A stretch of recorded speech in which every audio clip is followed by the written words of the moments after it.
السلام عليكم ورحمة الله وبركاته. إن الحمد لله نحمده ونستعينه ونستغفره ونؤمن به ونتوكل عليه ونعوذ بالله من شرور أنفسنا ومن سيئات أعمالنا. من يهده الله فلا مضل له ومن يضلل فلا هادي له. وأشهد أن لا إله إلا الله وحده لا شريك له وأشهد أن محمدا عبد الله ورسوله. أما بعد فإن خير الحديث كتاب الله وخير الهدي هدي محمد صلى الله عليه وسلم وشر الأمور محدثاتها وكل محدثة بدعة وكل بدعة ضلالة أو كما قال عليه الصلاة والسلام.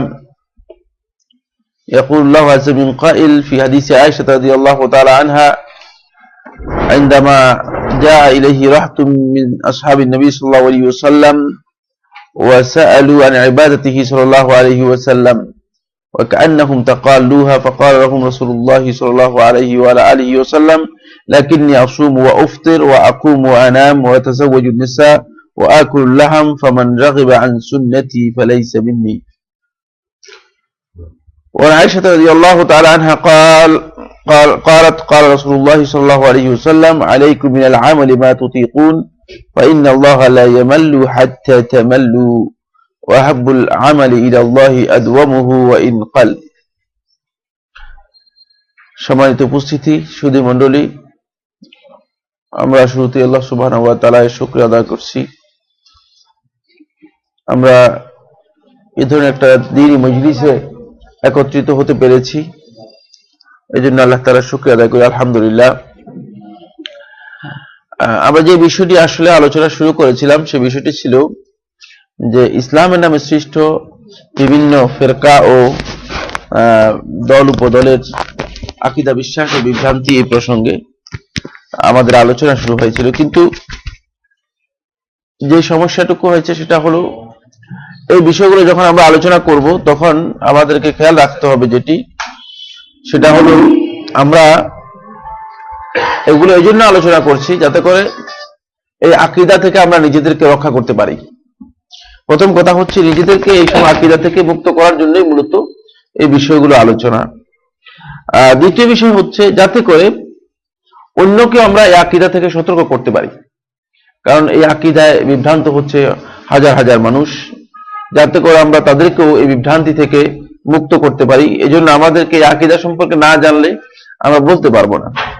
তৃতীয় যে বিষয়টি সেটি হচ্ছে এই আকীদার মৌলিক বিষয়গুলো মূলত হিদায়াতের সাথে সম্পৃক্ত। এই জন্য যদি কোনো ব্যক্তি এগুলো থেকে নিজেকে দূরে না রাখতে পারে তাহলে সে হিদায়াত থেকে যে কোনো অবস্থায় বিভ্রান্ত হতে পারে, যে কেউ এসে তাকে বিভ্রান্ত করতে পারে। এই জন্য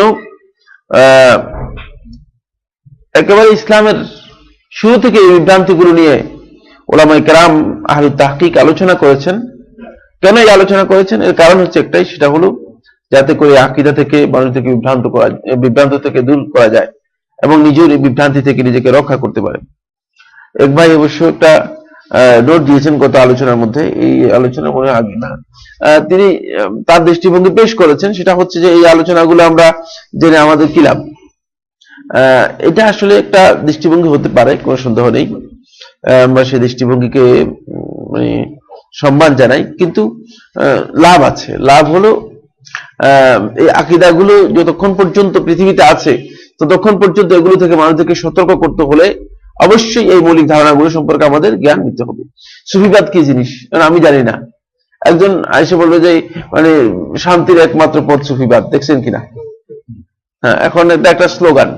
এখন আপনার কাছে এসে বললো যে শান্তির একমাত্র পথ সুফিবাদ, আপনি এই সুফিবাদ কি জিনিস এটাই জানেন না। আপনি সুফিবাদীর সামনে পড়লেন এবং সুফিবাদী বললো যে আপনি যেটা বলতেছেন সেটাই তো সুফিবাদ, সেটাই তো ইসলাম, ইসলামই তো সুফিবাদ। ইসলামের আরেকটা নামকরণ করা হয়েছে, মনে করেন এটা নাম ভিন্নভাবে দিয়েছে সুফিবাদ আর কি, কিন্তু আপনি তো আসলে সুফিবাদ সম্পর্কে যদি আপনার কনসেপ্ট ক্লিয়ার না হয় তাহলে আপনি কিন্তু সেখানে বিভ্রান্ত হয়ে যাবেন। এই জন্য আমি বলছিলাম এই ধরনের বিভ্রান্তি হচ্ছে, একজন দুজন হচ্ছে না, অনেক লোক হচ্ছে। এবং ইসলামের নামে যে বিভিন্ন দল ও বদল তৈরি হয়েছে এগুলোর মৌলিক যে কারণ, সেই কারণগুলোর অন্যতম একটা বিষয় হচ্ছে সেটা হলো এরা আসলে যে পথে বিভ্রান্তি আছে এই বিভ্রান্তির পথগুলোকে কি করে নাই, নিজেরা জেনে নেয় নাই। ফলে মানে শিকার হয়ে গেছে, বিভ্রান্তির শিকার হয়ে গেছে। এখন এই জন্য রাসূলুল্লাহ সাল্লাল্লাহু আলাইহি সাল্লাম আমাদেরকে, রাসূলুল্লাহ সাল্লাল্লাহু আলাইহি ওয়াসাল্লাম লিখতেও জানতেন না, পড়তেও জানতেন না। আপনারা জানেন মানে তিনি নিরক্ষর ছিলেন, কিন্তু নিরক্ষর থাকা সত্ত্বেও রাসূলুল্লাহ সাল্লাল্লাহু আলাইহি ওয়াসাল্লাম যখন এই পথ সম্পর্কে আমাদেরকে জানাচ্ছিলেন, তখন তিনি কি করলেন? খাত্তা লানা রাসূলুল্লাহ সাল্লাল্লাহু আলাইহি ওয়াসাল্লাম খাত্তান, রাসূলুল্লাহ সাল্লাল্লাহু আলাইহি ওয়াসাল্লাম নিজেই কি করলেন? এঁকে দেখালেন, এটা ডায়াগ্রাম করলেন। কে করলেন এটা? খোদ রাসূলুল্লাহ সাল্লাল্লাহু আলাইহি ওয়াসাল্লাম নিজেই করেছেন। কেন করেছেন? যাতে করে এই পথে সমস্যা না হয়। এখন এরপরে সোজা লম্বা আঁক দিয়ে স্পষ্ট করলেন জিনিসটি, ডানে এবং বামে কিছু পথ দেখালেন। ডান এবং বামে চলে যেতে পারলেই আপনি আসলে সত্যিকার পথ থেকে বিচ্যুত হয়ে গেলেন। এই জন্য এগুলো খুব কঠিন বিষয় এবং এগুলো সম্পর্কে জানার দরকার আছে, যদিও হয়তো দৃষ্টিভঙ্গি হতে পারে কারো যে আমরা জেনে লাভ কি। তবে এটা কোনো সন্দেহ নেই, আমি গত আলোচনার মধ্যে কথা বলেছি, এই বিষয়গুলো তাদেরই জানা সবচেয়ে বেশি দরকার যারা এই বিষয় সম্পর্কে গভীর জ্ঞান নিতে আগ্রহী বা গভীর জ্ঞান নেওয়ার প্রয়োজন রয়েছে। তবে যাদের সাধারণ ধারণা দরকার আছে তাদের জন্য খুব বেশি প্রয়োজন নেই। তারপরেও আমরা আজকে আরেকটি বিষয় নিয়ে আলোচনা করে এই আলোচনা ক্লোজ করবো ইনশাআল্লাহ তাআলা। এই আলোচনার মধ্যে আর বেশি আলোচনা নিব না, তবে এই আলোচনাটা আজকে করব না মনে করেছিলাম, কিন্তু পরে আমার খেয়াল হয়েছে যে এটা যদি এই বিষয় সম্পর্কে আলোচনা না হয় তাহলে হয়তো এটা ইনকমপ্লিট থেকে যাবে এবং মূল কথা হয়তো আমরা বলতে পারলাম না মনে হবে। এই জন্য আমরা এই বিষয়টা নিয়ে আবার আলোচনা এসেছি। সেটা হলো আজকের যে যাদেরকে নিয়ে কথা বলবে তারা হচ্ছে সুফিবাদ সম্পর্কে, সুফিজম সম্পর্কে। আর এটা আমাদের সমাজের মধ্যে শতকরা 99 বললেও খুব বেশি মিথ্যা হবে না বলে আমার বিশ্বাস, যে এত পার্সেন্ট লোক সুফিবাদে বিশ্বাসী। আর সুফিবাদের এই বিশাল বড় বড় শাখাগুলো তো আজকে আমাদের মধ্যে কাজ করে যাচ্ছে। রাসূলুল্লাহ সাল্লাল্লাহু আলাইহি ওয়াসাল্লাম এবং খোলাফায়ে রাশিদিনের সময় থেকে আরম্ভ করে এই সুফিবাদের কোনো নামগন্ধই ছিল না, না এদের কোনো নাম ছিল, না এদের কোনো পরিচয় ছিল, না এদের কোনো দৃষ্টিভঙ্গি ছিল, এদের কিছুই ছিল না, এটা পাওয়া যায় না।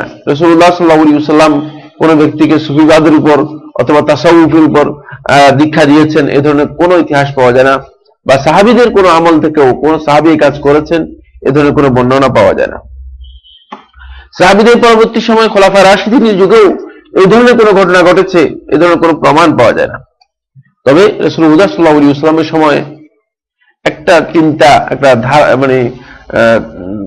চিন্তা তৈরি হয়েছিল। সেই চিন্তা হচ্ছে সাহাবীদের একটা গোষ্ঠী, একটা দল একদিন রাসূলুল্লাহ সাল্লাল্লাহু আলাইহি ওয়াসাল্লামের কাছে আসলেন। এসে রাসূলুল্লাহ সাল্লাল্লাহু আলাইহি ওয়াসাল্লামকে তারা না পেয়ে রাসূলুল্লাহ সাল্লাল্লাহু আলাইহি ওয়াসাল্লাম কি ইবাদত করতেন, কোন ধরনের ইবাদত রাসূলুল্লাহ সাল্লাল্লাহু আলাইহি ওয়াসাল্লাম করতেন এই সম্পর্কে প্রশ্ন করলেন, জানতে চাইলেন। তখন রাসূলুল্লাহ সাল্লাল্লাহু আলাইহি ওয়াসাল্লামের ঘরের ইবাদতগুলো সম্পর্কে যখন জানানো হলো তাদেরকে, কাআন্নাহুম তাকাল্লুহা, তারা মনে করলো যে রাসূলুল্লাহ সাল্লাল্লাহু আলাইহি ওয়াসাল্লাম এত কম ইবাদত করেন। মানে যে জিনিসটাকে কম মনে হলো তাদের কাছে, কি মনে হলো? কম মনে হলো। তবে তাদের কাছে কম মনে হলো তারা আল্লাহ রাসূল সাল্লাল্লাহু আলাইহি ওয়াসাল্লামকে ডিঙ্গিয়ে দেওয়ার মতো অবস্থা তাদের ছিল না। তারা মনে করলো যে আল্লাহ রাসূল সাল্লাল্লাহু আলাইহি ওয়াসাল্লাম তো রাসূল, তিনি তো আল্লাহ রাব্বুল আলামিনের নৈকট্য লাভ করেছেন, তার তো পূর্বাপর সমস্ত গুনাহ আল্লাহ সুবহানাহু ওয়া তাআলা ক্ষমা করে দিয়েছেন, সুতরাং তিনি এগুলো না করলেও কোনো অসুবিধা নেই। কিন্তু তারা শপথ করলো, যে একজন বললো যে আমি বিয়েই করব না, ইবাদতের জন্য নিজেকে কি করব?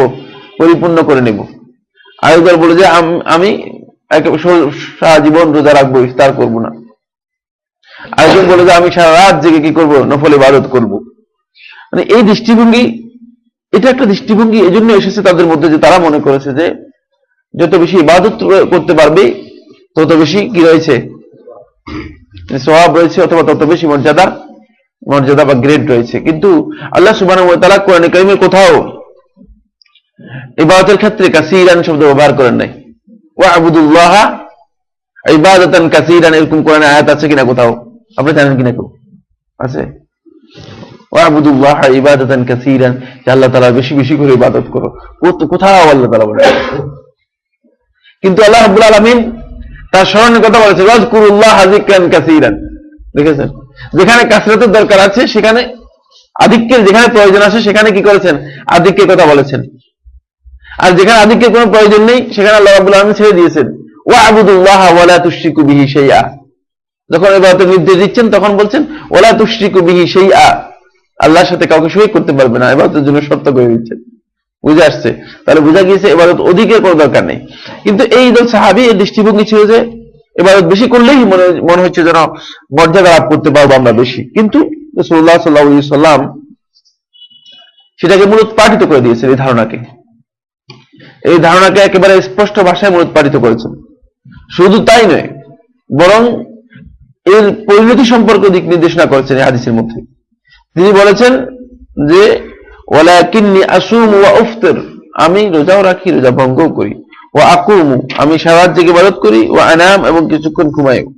ওয়া আতাজাওয়াজুন নিসা, আর আমি বিয়ে করেছি। ওয়া আকুলুল লাহম, আমি গোশতও খাই। সুতরাং ফামান রাগিবা আন সুন্নতি ফালাইসা মিন্নি, সুতরাং যে আমার সুন্নাত থেকে বিমুখ হলো, মুখ ফিরিয়ে নিল, ফালাইসা মিন্নি, সে আমার অন্তর্ভুক্ত না। তাহলে বুঝা গেল তাদেরকে কি করেছেন, মানে এটা কিন্তু তারা যে ইবাদতের কথা বলেছেন, যদি সারা রাত কেউ নফল নামাজ পড়ে এদেরকে ক্ষতি আছে কিনা? হ্যাঁ, সারা রাত জেগে যদি নফল নামাজ পড়ে ক্ষতি আছে? আপনারা কি মনে করেন? কোনো ক্ষতি নেই না, ক্ষতি নেই, নফল নামাজ পড়লে অসুবিধা কিসের? কিন্তু যেহেতু রাসূলুল্লাহ সাল্লাল্লাহু আলাইহি ওয়াসাল্লাম হাদী এমন নয়, সুতরাং এই জন্য বলেছেন ফামান রাগিবা আন সুন্নতি ফালাইসা মিন্নি। যদি কেউ সারা জীবন সিয়াম পালন করে, জায়েজ তার জন্য, জায়েজ করতে পারে। আর যদি কেউ মনে করেন যে আমি বিবাহ করব না, না করলে কোনো অসুবিধা নেই। কিন্তু হাজর নবী সাল্লাল্লাহু আলাইহি ওয়াসাল্লামের অনুসরণ করে নাই। এই কারণে রাসূলুল্লাহ সাল্লাল্লাহু আলাইহি ওয়াসাল্লাম এই কঠিন কথাগুলো তাদেরকে শোনালেন।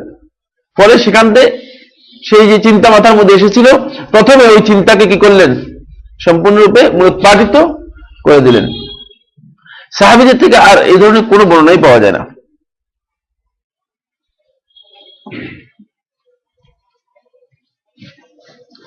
বরং সাহাবীরা আল্লাহ রাসূল সাল্লাল্লাহু আলাইহি ওয়াসাল্লামের দিক নির্দেশনার সরাসরি অনুসরণ করেছেন। ফলে এই ধরনের কোনো মন মানসিকতা সেখানে তৈরি হয়নি। রাসূলুল্লাহ সাল্লাল্লাহু আলাইহি ওয়াসাল্লাম, এক মহিলা সাহাবী হাওলা, সে তার নিজেকে বেঁধে নিয়েছে, রশি দিয়েছে ঘরের মধ্যে রশি দিয়ে নিজেকে বেঁধে নিয়েছে, যাতে করে ঘুম না আসে, রাত্র জেগে ইবাদত করতে পারে। তখন হাদিস আয়েশা রাদিয়াল্লাহু তাআলা আনহা, এটা হচ্ছে বুখারী ও মুসলিমের রাওয়ায়াতের মধ্যে এসেছে, রাসূলুল্লাহ সাল্লাল্লাহু আলাইহি ওয়াসাল্লাম বলেছেন আলাইকুম মিনাল আমালি মা তুতিকুন, তোমরা ততটুকু আমল করো যতটুকু তোমাদের ক্ষমতা আছে, সাধ্যে আছে, সামর্থ্যে আছে, শক্তি আছে। ফাইনাল্লাহ লা ইয়ামাল, আল্লাহ রাব্বুল আলামিন ততক্ষণ পর্যন্ত বিরক্ত হবেন না, হাত্তা তামাল্লু, যতক্ষণ পর্যন্ত তোমরা বিরক্ত না হও। আমল করতে করতে যদি তোমরা বিরক্ত হয়ে যাও, তাহলে আল্লাহ তাআলা বিরক্ত হয়ে যাবেন। ওয়া আহাব্বুল আমালি ইলাল্লাহি আদওয়ামুহু, আর আল্লাহ রাব্বুল আলামিনের কাছে উত্তম আমল হচ্ছে, পছন্দনীয় আমল হচ্ছে, ভালো আমল হচ্ছে আল্লাহ রাব্বুল আলামিনের কাছে আদওয়ামুহু, যেটা তোমরা নিয়মিত করবে, যেটা কন্টিনিউ করতে থাকবে। ওয়া ইন কাল্লা, সেটা যদি কম হয়, সেটা যদি কি হয়, কম হয়। একদিন অনেক আমল করলেন, আরেকদিন আমল কম করলেন, তাহলে এর মধ্যে কি নেই, অতিরিক্ত মর্যাদা নেই। বরং আল্লাহ তাআলার কাছে হাব্বুল আমল হচ্ছে আদওয়ামুহু, যেটি সবসময় নিয়মিত করা হয় থাকে। ওয়া ইন কাল্লা, সেটা যদি কম হয়। অর্থাৎ রাসূলুল্লাহ সাল্লাল্লাহু আলাইহি ওয়াসাল্লাম আসলে সাহাবীদেরকে মানে এভাবে উদ্বুদ্ধ করেননি যে অতিরিক্ত আমল করবে, বা অতিরিক্ত আমলের মধ্যে কি রয়েছে, অতিরিক্ত মর্যাদা রয়েছে, এভাবে উদ্বুদ্ধ করেননি। মূলত এটাই ছিল রাসূলুল্লাহ সাল্লাল্লাহু আলাইহি ওয়াসাল্লামের মানহাজ। রাসূলুল্লাহ সাল্লাল্লাহু আলাইহি ওয়াসাল্লাম নিজের জন্য কিছু খাস আমল ছিল, সেই আমলগুলো ছাড়া আর বাকি সবগুলো আমলের ক্ষেত্রেই সাহাবীদেরকে উদ্বুদ্ধ করেছেন, কিন্তু একটা সুন্নাত ছিল, সেই সুন্নাত অনুযায়ী। সেখানে অতিরঞ্জন বা অতিরিক্ত কখনো রাসূলুল্লাহ সাল্লাল্লাহু আলাইহি ওয়াসাল্লাম পছন্দ করতেন না। এই মানহাজের উপর সাহাবীরা অতিক্রম করে গেলেন। সাহাবীদের সময় গিয়েছে, সাহাবীদের পরে তাবিদের সময় পর্যন্ত গিয়েছে। হিজরি ২য় শতাব্দীতে তাবিদের সময় যখন গেল, তখন একদল লোক ইবাদতের অতিরিক্ত ওই যে ধারণাটুকু আগে তৈরি হয়েছিল, কিন্তু সেটা কি হয়নি, গ্রো করতে পারেনি। এই ধারণাকে আবার কি করলো, নতুন ভাবে তৈরি করলো, বা নতুন ভাবে সেটাকে আবিষ্কার করলো। তারা মনে করলো যে যদি ইবাদত আল্লাহ রাব্বুল আলামিনের নিরঙ্কুশ ভাবে করতে হয়, এবং আল্লাহ তাআলার প্রতি নিজেদের মনোযোগকে একেবারে একাগ্র চিত্তে যদি করতে হয়, তাহলে অবশ্যই আমাদেরকে কিছু জিনিস পরিহার করতে হবে। এটা চিন্তা তাদের মধ্যে কাজ করেছে। তার মধ্যে প্রথম যে চিন্তাটুকু বেশি কাজ করেছে সেটা হলো আজ-জুহুদ। সেটা হলো কি? আজ-জুহুদ। এই বিষয়ের উপর আহলে সুন্নাত ওয়াল জামাতের ইমামগণ অনেকে লিখেছেন, কিন্তু আহলে সুন্নাত ওয়াল জামাতের জুহুদ আর এই চিন্তাধারা জুহুদের মধ্যে একটু পার্থক্য রয়েছে। আহলে সুন্নাত ওয়াল জামাত এর জুহুদ হচ্ছে মূলত পার্থিব দুনিয়ার প্রতি মানুষের যে মোহ আছে, যেটা লোভ লালসা, দুনিয়া অর্জনের জন্য যে লোভ লালসা রয়েছে, দুনিয়া অর্জনের জন্য আপনার অন্তর মধ্যে একটা স্বাভাবিক কি একটা মোহ অবশ্যই আছে। এটা আল্লাহ তাআলা সম্পদের প্রতি, মানুষের প্রতি ইত্যাদি দিয়েছেন। যুগিলা লিন-নাসি হুব্বু শাহওয়াতি মিনান নিসাই ওয়াল বানিন ওয়াল কানাতিরিল মুকান্তারা, কোরআনে কারীমের মধ্যে আল্লাহ সুবহানাহু ওয়া তাআলা এই বিষয়গুলো স্পষ্ট করে দিয়েছেন। এগুলো মানুষের মধ্যে থাকবেই। এজন্য কোরআনে কারীমের অনেক আয়াতের মধ্যে বারবার বিয়ে করার জন্য নির্দেশ দেন নাই, কারণ বিয়ে আপনি করবেই, একবারই যথেষ্ট, অনুমোদন দিয়ে দিয়েছেন। বুঝে আসছে?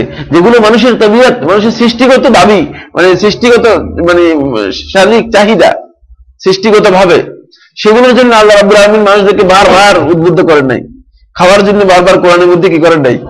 আয়াত দিয়ে নির্দেশ দেন যে তোমরা খাবে, পান করবে, তোমরা খাওয়ার ব্যাপারে অবস্থা করবে না ইত্যাদি বলেন নাই, কারণ এগুলো মানুষ করবেই। বুঝে আসছে কিনা? এই জন্য এগুলোর জন্য আল্লাহ সুবহানাহু ওয়া তাআলা মানুষদেরকে উদ্বুদ্ধ করেননি। উদ্বুদ্ধ করেছেন সেগুলো হচ্ছে আল্লাহ রাব্বুল আলামিন এর কাজ ইবাদত করতে গিয়ে মানুষের যেগুলোর মধ্যে অলসতা, যেগুলোর মধ্যে অমনোযোগিতা আছে সেগুলোর দিকে, এবং যেগুলো করলে আল্লাহর এই পথ থেকে আপনি দূরে সরে যাবেন, সফলতার পথ থেকে, নাজাতের পথ থেকে, জান্নাতের পথ থেকে দূরে সরে আসবেন, সেগুলোর ব্যাপারে আল্লাহ সুবহানাহু ওয়া তাআলা বারবার কি করেছেন? গুরুত্ব দিয়েছেন। তার মধ্যে একটা হচ্ছে শহ। এটা হলো অতিরিক্ত লোভ, আল্লাহর রাস্তায় ব্যয়ের ক্ষেত্রে কৃপণতা পোষণ করে সম্পদ উপার্জনের জন্য সর্বোচ্চ প্রচেষ্টা করা, এটাকে বলা হয় থাকে শহ। ঠিক আছে? এখন এই শহকে আল্লাহ রাব্বুল আলামিন বলেছেন ওয়া মান ইউকা শুহা নাফসিহি ফাউলাইকা হুমুল মুফলিহুন, যে এই শহ থেকে নিজেকে কি করতে পারলো? রক্ষা করতে পারলো, নিজের নফসকে পরিত্রাণ দিতে পারলো, রক্ষা করতে পারলো, ফাউলাইকা হুমুল মুফলিহুন, তাহলে তারা সফল কাম হতে পারবে, সফল হতে পারবে। দেখেছেন? যেহেতু এটা অতিরিক্ত, এই জন্য আল্লাহ সুবহানাহু ওয়া তাআলা অতিরিক্তটুকু কি করেছেন? বলছেন যে এখান থেকে নিজেকে রক্ষা করতে হবে। এই অতিরিক্ত থেকে রক্ষা করে, দুনিয়ার এই মোহ থেকে রক্ষা করে মানুষকে আখিরাত মুখী করার জন্য, আখিরাতের স্মরণকে কি করার জন্য? নিয়মিত করার জন্য যে প্রচেষ্টা বা যে দাওয়াত বা যে বক্তব্য, এর নাম হচ্ছে জুহুদ। এর নাম হচ্ছে কি? জুহুদ। এটা কাদের জুহুদ? এটা হলো আহলে সুন্নাত ওয়াল জামাতের জুহুদ। কিন্তু এই জুহুদ এ নিয়ে প্রথম যুগেই প্রথম হিজরিতেই জুহুদ নিয়ে আলোচনা শুরু হয়েছে।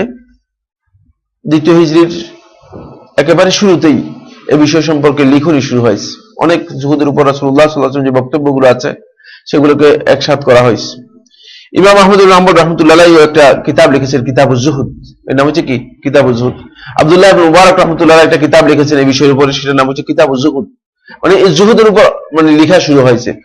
কিন্তু আহলে সুন্নাত ওয়াল জামাতের জুহুদ, আমি যেটা বললাম সেটা, এই জুহুদকেই একটু কি করেছে? অতিরিক্ত করেছে। একটু অতিরিক্ত করে তখনকার চিন্তাধারায় সুফিবাদীরা জুহুদের আরেকটা অর্থ করেছে। জুহুদ হচ্ছে দুনিয়া বিরাগ হওয়া আর আখিরাত মুখী হওয়া। এটা খুব কঠিন কথা নয়, এটা একটু সহজ। আগের কথার চেয়ে অনেক বেশি দূরে নয়, বক্তব্যটা আগের কথার চেয়ে কি নয়, অনেক বেশি দূরে নয়। যে দুনিয়া আপনি বিমুখ হবেন, দুনিয়া থেকে আপনি কি হবেন? বিরাগ হবেন। দুনিয়ার প্রতি আপনার কোন রকমের অনুরাগ থাকবে না, কোন রকমের আকাঙ্ক্ষা থাকবে না, আর আখিরাত মুখী হবেন। এটা হচ্ছে জুহুদ। তাদের কাছে এটা হচ্ছে কি? জুহুদ। এই চিন্তাধারাকে সামনে রেখেই তারা তাদের অগ্রগতি শুরু হয়, তাদের অগ্রসর শুরু হয়। প্রথমে দুনিয়া বিরাগের কথা আসছে যখন, দুনিয়া থেকে আপনি বিরাগ কিভাবে হবেন? এখন তারা এর জন্য, যেহেতু জুহুদ, আমরা যদি জুহুদের কথা বলি, দুনিয়ার যে লোভ লালসা আছে এখান থেকে নিজেকে মুক্ত করার কথা বলি, তাহলে আমাদেরকে যেতে হবে যে রাসূল হুদা সাল্লাল্লাহু আলাইহি ওয়াসাল্লাম কিভাবে দুনিয়া থেকে কি হয়েছে? বিরাগ হয়েছে, ঠিক কিনা? আমাদেরকে জুহুদ নিতে হবে কোত্থেকে? সরাসরি রাসূলুল্লাহ সাল্লাল্লাহু আলাইহি ওয়াসাল্লাম দুনিয়া থেকে কিভাবে বিরাগ হয়েছেন। এখন এই লোকেরা কিভাবে দুনিয়া থেকে বিরাগ হচ্ছে? তাদের একদল বলল যে দুনিয়া থেকে বিরাগ যদি হতে হয় তাহলে প্রথমেই তো দুনিয়া হচ্ছে এই যে মহিলা স্ত্রী, তারা প্রথম একটা দুশ্মন বের করেছে, বলেছে যে যদি স্ত্রী থেকে বিরাগ হতে না পারে তাহলে কি হবে না, তাহলে তো আমি সত্যিকার দুনিয়া বিরাগ হতে পারলাম না। গলত দৃষ্টিভঙ্গি। যদিও এই বিষয় সম্পর্কে আমার জানা নেই। মালিক ইবনে দিনার রাহমাতুল্লাহ আলাইহি থেকে এই কথা বর্ণনা করেছেন। তিনি বলেন, লা ইয়াবলুগু রাজুলু মানজিলাতা সিদ্দিকিন হাত্তা ইয়াতরুকা যাওজাতাহু কাআন্নাহা আরমালা ওয়া ইয়াবি ইলা মাযাবিলিল কিলাব। নাউযু বিল্লাহ। এটা আমার দৃঢ় বিশ্বাস মালিক ইবনে দিনার রাহমাতুল্লাহ আলাইহি কখনো বলেন নাই, কারণ উনি তাবিঈনদের মধ্যে একেবারে শেষ পর্যায়ের লোকদের একজন ভালো জাহিদ এবং আবেদ ছিলেন, কোন সন্দেহ নেই, এবং আলেম ছিলেন। তার উপর মিথ্যা কথা হতে পারে আমার দৃঢ় বিশ্বাস। যে তার থেকে কথা বর্ণনা করতেছেন তারা তাদের বইয়ের মধ্যে, যে তিনি বলেন যে লা ইয়াবলুগু রাজুলু মানজিলাতা সিদ্দিকিন, কোন ব্যক্তি সিদ্দিকের মর্যাদায় উত্তীর্ণ হতে পারবে না যতক্ষণ পর্যন্ত তার স্ত্রীকে সে কি করবে, ত্যাগ না করতে পারবে। কান্না আরমালা, এটাকে বিধবার মতো সে দিতে যতক্ষণ পর্যন্ত না পারবে ততক্ষণ পর্যন্ত সত্যিকার কি সিদ্দিকের দরজায় পৌঁছতে পারবে না। এটা মালিক ইবনে দিনার রাহমাতুল্লাহ বলেছেন বলে আমার বিশ্বাস হয়। যাই হোক, যদি বলেন তাহলে সঠিক বলেন নাই, যদি বলেন তাহলে কি বলেন নাই, সঠিক বলেন নাই। এখন তারা জুহুদটাকে কোন দিকে নিয়েছে? জুহুদের আহলে সুন্নাত ওয়াল জামাতের যে ব্যাখ্যাটা আমি আপনাদের সামনে বলেছি, এর সাথে কিন্তু এর কোনো মিল নেই। কারণ ওখানে দুনিয়ার লোভ থেকে নিজেকে রক্ষা করার জন্য রাসূলুল্লাহ সাল্লাল্লাহু আলাইহি ওয়াসাল্লাম যে পন্থা অনুসরণ করেছেন সেটাই হচ্ছে জুহুদ। কিন্তু এখানে বলতেছে দুনিয়া বিরাগ হওয়ার জন্য প্রথম স্টেজ নিয়েছে কি, প্রথম স্টেজ হচ্ছে স্ত্রী থেকে নিজেকে, অর্থাৎ সংসার জীবন থেকে, পারিবারিক জীবন থেকে নিজেকে কি করতে হবে, গুছিয়ে নিতে হবে। কারণ এই সংসার যদি এসে যায় তাহলে কি হয়ে যাবে, তাহলে দুনিয়ার সাথে আপনি মিশে গেলেন। এই জন্য তাদের দুনিয়া বৈরাগী যারা আছে তারা দুনিয়াতে একেবারেই মিলামিশার জন্য তাদের বুজুর্গরা বর্ণনা করেছে দুনিয়ার সাথে যাতে তাদের সামান্যতম কোনো সম্পর্ক না থাকে, এই জন্য সবকিছু থেকে বিরাগ হতে হতে হতে হতে এক পর্যায়ে কাপড় চোপড় সবগুলো খুলে ফেলে, সবগুলো থেকে বিরাগ। এটা ওই সত্যিকার দুনিয়া বিরাগে জানে। আর কোনো কাপড় চোপড় নেই, গায়ের মধ্যে কিচ্ছু নেই, বুঝলেন, গায়ের মধ্যে কিচ্ছু নেই। তখন তিনি মনে করেন যে তিনি সত্যিকার কি হতে পেরেছে, দুনিয়া থেকে বিরাগ হতে পেরেছে। এটা হলো তাদের দৃষ্টিভঙ্গি। তাদের দৃষ্টিভঙ্গিতে শুরুতে যে কথাগুলো ছিল সেগুলো বেশিরভাগই জুহুদ নির্ভর, বেশিরভাগ কি নির্ভর ছিল, জুহুদ নির্ভর ছিল। আর জুহুদের ব্যাখ্যা আমরা আহলে সুন্নাত ওয়াল জামাতের কাছে কি সেটা বলেছি। কিন্তু তারা এই জুহুদটাকে নিয়েছে, প্রথম পর্যায়ে নিয়েছে স্ত্রীর সাথে দুনিয়ার সম্পর্ক নষ্ট করা। দ্বিতীয় নিয়েছে যেটা, সেটা হলো তাযিবুন নাফসি বিতারকিত তাআম, নিজের আত্মাকে কি করতে হবে, কন্ট্রোলে আনতে হবে, নিয়ন্ত্রণে আনতে হবে। তো আত্মাকে আপনি নিয়ন্ত্রণে কিভাবে আনবেন? বলছি যে খাবার যত পরিহার করতে পারবে তত আত্মার কষ্ট দিতে পারবে, আত্মার কষ্ট দিলেই আত্মা কি হয়ে যাবে, নিয়ন্ত্রণ হয়ে যাবে। এটা পুরোটা একটা ধারণা নিয়েছে, এবং এই ধারণা কোনো সন্দেহ নেই। মানে ভারতীয় যেই দর্শন আছে এই দর্শন থেকে কি করা হয়েছে, নেওয়া হয়েছে। ভারতীয় দর্শন এটাকে সবচেয়ে বেশি সাপোর্ট করেছে। আমরা জানি হিন্দুইজমের মধ্যে সবচেয়ে বেশি সাপোর্টেড বিষয় হচ্ছে যে আত্মাকে নিয়ন্ত্রণ আনতে হলে তাহলে যে কাজটুকু করতে হবে সেটা হচ্ছে খাবারকে কি করতে হবে, ত্যাগ করতে হবে। এই জন্য গরু গোশ কিন্তু মোটেই খাবে না। আর গরু গোশ নিজের উপর কি করেছে, নিজেরা হারাই করে দিয়েছে। তারপর তাদের যারা সন্ন্যাসী, তারপরে যারা এই ব্রাহ্মণ ইত্যাদি আছে, এরা কিন্তু অধিকাংশ গোশ ইত্যাদি মোটেও তারা কি করে না, হাত দিয়ে স্পর্শ করে না। তারা মনে করে যে এগুলো যদি স্পর্শ করি তাহলে আমরা সত্যিকার কি হতে পারবো না, বৈরাগী হতে পারবো না, সত্যিকার বৈরাগী হতে পারবো না। এই জন্য তারা সকল প্রকার গোশ, সকল প্রকার ভালো মানের খাবার ইত্যাদিকে সম্পূর্ণরূপে পরিহার করে নিজের আত্মাকে কি করতেছে, কষ্ট দিচ্ছে। কেন এই কষ্ট দিচ্ছে? এই কষ্টের উদ্দেশ্য কি? উদ্দেশ্য হচ্ছে আত্মাকে নিয়ন্ত্রণে আনা, আত্মাকে পবিত্র করা। এবং তারা মনে করে থাকে যে আত্মাকে পবিত্র করার পদ্ধতি হচ্ছে এটা। এরপরে সুফিবাদীরা আরেকটা চিন্তা করেছে, মানে এটা হলো প্রাথমিক, মানে জুহুদের মানে প্রাথমিক দৃষ্টিভঙ্গিগুলো, যে কিভাবে তারা জুহুদ করবে, সুফিবাদীদের মতো জুহুদটা কিভাবে হবে। সেটা হচ্ছে তারা মনে করে থাকে যে মরুভূমিতে অথবা বন জঙ্গলে যদি চলে যাওয়া যায় তাহলে দুনিয়ার চিন্তা মাথার মধ্যে আসবে কম। আর দুনিয়ার যদি মানুষের সাথে আপনার সম্পর্ক হয়, যত বেশি সম্পর্ক হবে তত দুনিয়া আপনাকে কি করবে? গ্রাস করে নিবে। যত বেশি সম্পর্ক তত বেশি গ্রাস করে নিবে। যেমন স্ত্রী পুত্র পরিজন যদি থাকে, পরিবার থাকে, প্রতিবেশী থাকে, এদের সাথে সম্পর্ক যত বেশি হবে তত আপনাকে আটকাবে। ঠিক অনুরূপভাবে মানুষের সাথে যত বেশি সম্পর্ক হবে তত বেশি আপনার জন্য সমস্যা। এই জন্য তারা আল উজলা, থার্ড যে পয়েন্টটি নিয়েছে সেটা হলো আল উজলা, নিজেদেরকে বিচ্ছিন্ন করে নেয়া, মানুষদের থেকে, মানব সমাজ থেকে বিচ্ছিন্ন করে নেয়া। এই জন্য তাদের কেউ কেউ জঙ্গলে গিয়ে সাধনা শুরু করে দিয়েছে, কেউ কেউ মরুভূমিতে চলে গিয়েছে, আর মরুভূমি যাওয়ার জন্য দলিল হিসেবে গ্রহণ করেছে এমন আবু যর গিফারি রাদিয়াল্লাহু তাআলা আনহুকে। আবু যর গিফারি রাদিয়াল্লাহু তাআলা শেষ সময় তিনি মরুভূমির দিকে কি হয়েছেন? সফর করে চলে গিয়েছিলেন। তার একটা দৃষ্টিভঙ্গি ছিল এবং রাসূলুল্লাহ সাল্লাল্লাহু আলাইহি ওয়াসাল্লাম এই ব্যাপারে ভবিষ্যৎবাণী করেছেন। মদিনা থেকে প্রায় পূর্ব দিকে 2 থেকে 250 কিলোমিটার রাবাজা নামক স্থানে আবু যর গিফারি রাদিয়াল্লাহু তাআলা একেবারে মরুভূমিতে গিয়ে জীবন যাপন করেছেন। তো তারা এই জন্য একটা দৃষ্টিভঙ্গি পেয়ে গিয়েছে সেখান থেকে। যদিও আবু যর গিফারি রাদিয়াল্লাহু তাআলার সাথে সামান্যতম কি নেই, কোনো সম্পর্ক নেই। এই তিনটা থিম নিয়ে একটা গোষ্ঠী তৈরি হলো। এদের মধ্যে দ্বিতীয় হিজরি সনের দ্বিতীয় শতাব্দীতে সবচেয়ে বড় ব্যক্তি যিনি মানে এই জুহুদ ইখতিয়ার করতে গিয়ে সবকিছু ত্যাগ করেছেন, তার ইতিহাস হচ্ছে তিনি হলেন ইব্রাহিম ইবনে আদহাম। এই ইব্রাহিম ইবনে আদহাম ছিল মূলত কওমের বড় সুলতান, বড় বাদশাহ ছিল। তার সম্প্রদায়ের মধ্যে সে সর্দার ছিল, কিন্তু শেষ পর্যন্ত সবকিছু ত্যাগ করে মানে সে সম্পূর্ণ বৈরাগী হয়ে গেছে, বিশাল হাফিও তাদের মধ্যে একজন, যারা এই জুহুদের এই ব্যাখ্যা দিয়ে, এই ব্যাখ্যাকে গ্রহণ করে এইভাবে জুহুদ আবিষ্কার করেছে এবং এই অনুযায়ী কাজ করেছে। কিন্তু শেখুল ইসলাম ইবনে তাইমিয়া রাহমাতুল্লাহ আলাইহি মাজমু ফাতোয়ার মধ্যে উল্লেখ করেছেন ইব্রাহিম ইবনে আদহাম, মালিক ইবনে দিনার সহ বিশাল হাফি থেকে যে সমস্ত বর্ণনাগুলো সুফিবাদীরা বর্ণনা করে থাকে এগুলো সম্পর্কে শেখুল ইসলাম বলেন এগুলো মূলত লাম ইয়াসবুত আনহুম বিশাকলিন কাতিইন, যে এটি তাদের কাছ থেকে সুনির্দিষ্টভাবে সনদের মাধ্যমে সাব্যস্ত হয়নি। এটা হতে পারে যে তাদের মানে উপর কি হতে পারে, মিথ্যা বর্ণনা হতে পারে, কারণ এরা অধিকাংশই মূলত আবেদ ছিল এবং এদের ইবাদতের ব্যাপারে পরিচিতি ছিল। তো এই জন্য শেখুল ইসলাম ইবনে তাইমিয়া রাহমাতুল্লাহ আলাইহি যেহেতু তিনি তাদের সম্পর্কে তার জানা ছিল, তিনি এই মন্তব্য করেছেন। যাই হোক, যেটাই হোক না কেন, তারপরেও যদি মানে তারা এই কথা বলে থাকেন তাহলে এটা কি বলেছেন, ভুল বলেছেন, এতে কোনো সন্দেহ নেই। যেহেতু রাসূলুল্লাহ সাল্লাল্লাহু আলাইহি ওয়াসাল্লামের হাদিয়ের পরিপন্থী কোনো বক্তব্য যদি মানে তার সাহাবীদের কাছ থেকে পাওয়া যায় সেটা গ্রহণযোগ্য হবে কিনা? গ্রহণযোগ্য হবে না।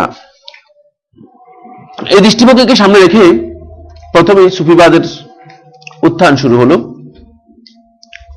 এটা প্রথমে জুহুদের থেকে আরম্ভ করে জুহুদ হিসেবে পরিচয় লাভ করেছে। আর জুহুদের এই তিনটা দিক আমি আলোচনা করলাম, এটা নিয়ে শুরু করেছে তারা। তাদের যাত্রা কি হয়েছে, এখান থেকে শুরু হয়েছে। এটার নামও সুফিবাদ ছিল না, এর নামও কি ছিল না, প্রথম হিজরি শরীফের নাম সুফিবাদ ছিল না, মানে হিজরি প্রথম শতাব্দীতেও এর নাম সুফিবাদ ছিল না, দ্বিতীয় শতাব্দীতেও এর নাম সুফিবাদ ছিল না, এমনকি তৃতীয় শতাব্দীতেও এর নাম সুফিবাদ হিসেবে কি ছিল না, পরিচিত ছিল না, সুফিবাদ হিসেবে পরিচিত ছিল না। চতুর্থ শতাব্দীর শেষের দিকে এর নাম ধারণ হয় তাসাউফ, এর নাম ধারণ হয় কি তাসাউফ বা সুফিয়া। এটা গোষ্ঠীকে চিহ্নিত করা হয় থাকে সুফি হিসেবে। এদেরকে কেন সুফি বলা হয় থাকে, সুফি পরিচয়ের কারণটা কি? সুফিবাদীরা যখন দেখলো যে এই নামের মধ্যে কিছু ভালো কথাও আছে, কিছু খারাপ কথাও আছে, তখন নিজেদের সপক্ষে এই নামের জন্য কিছু যুক্তি তারা কি করেছেন, তৈরি করে দিয়েছেন। তারা নিজেদের সপক্ষে যে সমস্ত যুক্তিগুলো তৈরি করেছেন সেটা হলো, তারা বলেছেন সুফি শব্দটা এই জন্য বলা হয় তাকে, সুফি শব্দটা আবু সাইদ আল খাররাজ তার বইয়ের মধ্যে উল্লেখ করেছেন। তিনি বলেন আসুফি মান সাফা রাব্বুহু কলবাহু নূরা ওয়া মান দাখালা ফি আইনিল লাযযাতি বিযিকরিল্লাহ। সুফি হচ্ছে এজন্য সুফি বলা হয় তাকে, সাফা শব্দ থেকে সুফি শব্দটা, মানে সাফা শব্দের শাব্দিক অর্থ হচ্ছে পরিষ্কার করা।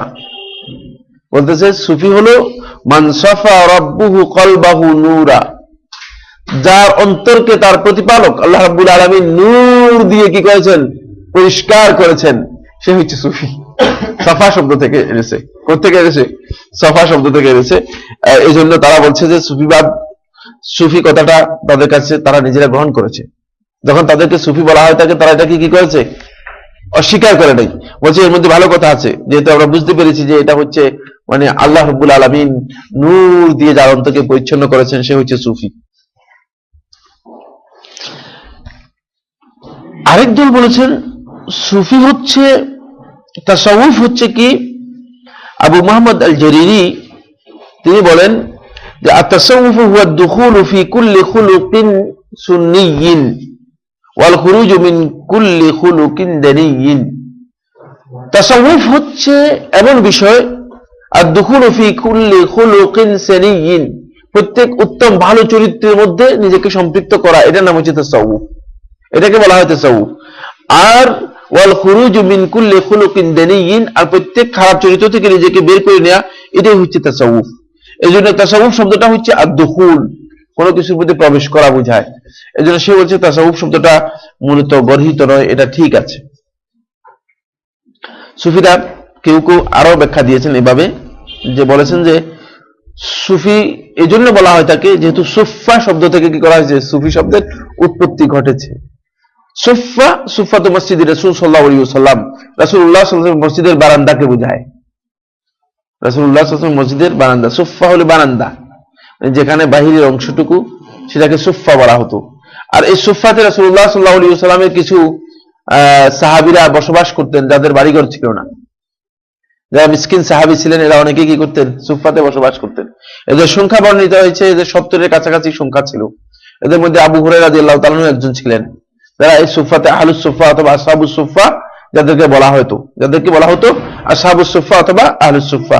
এখন সুফিরা বলতেছে যে এটা সুফা থেকে নেওয়া হয়েছে, যেহেতু এরা আল্লাহ রাসূল সাল্লাল্লাহু আলাইহি ওয়াসাল্লাম সুফা এর মাধ্যমে যেভাবে তারা জ্ঞান অর্জন করেছিল, এরাও ঠিক একই মর্যাদার, এই জন্য এদেরকে সুফি বলা হয়।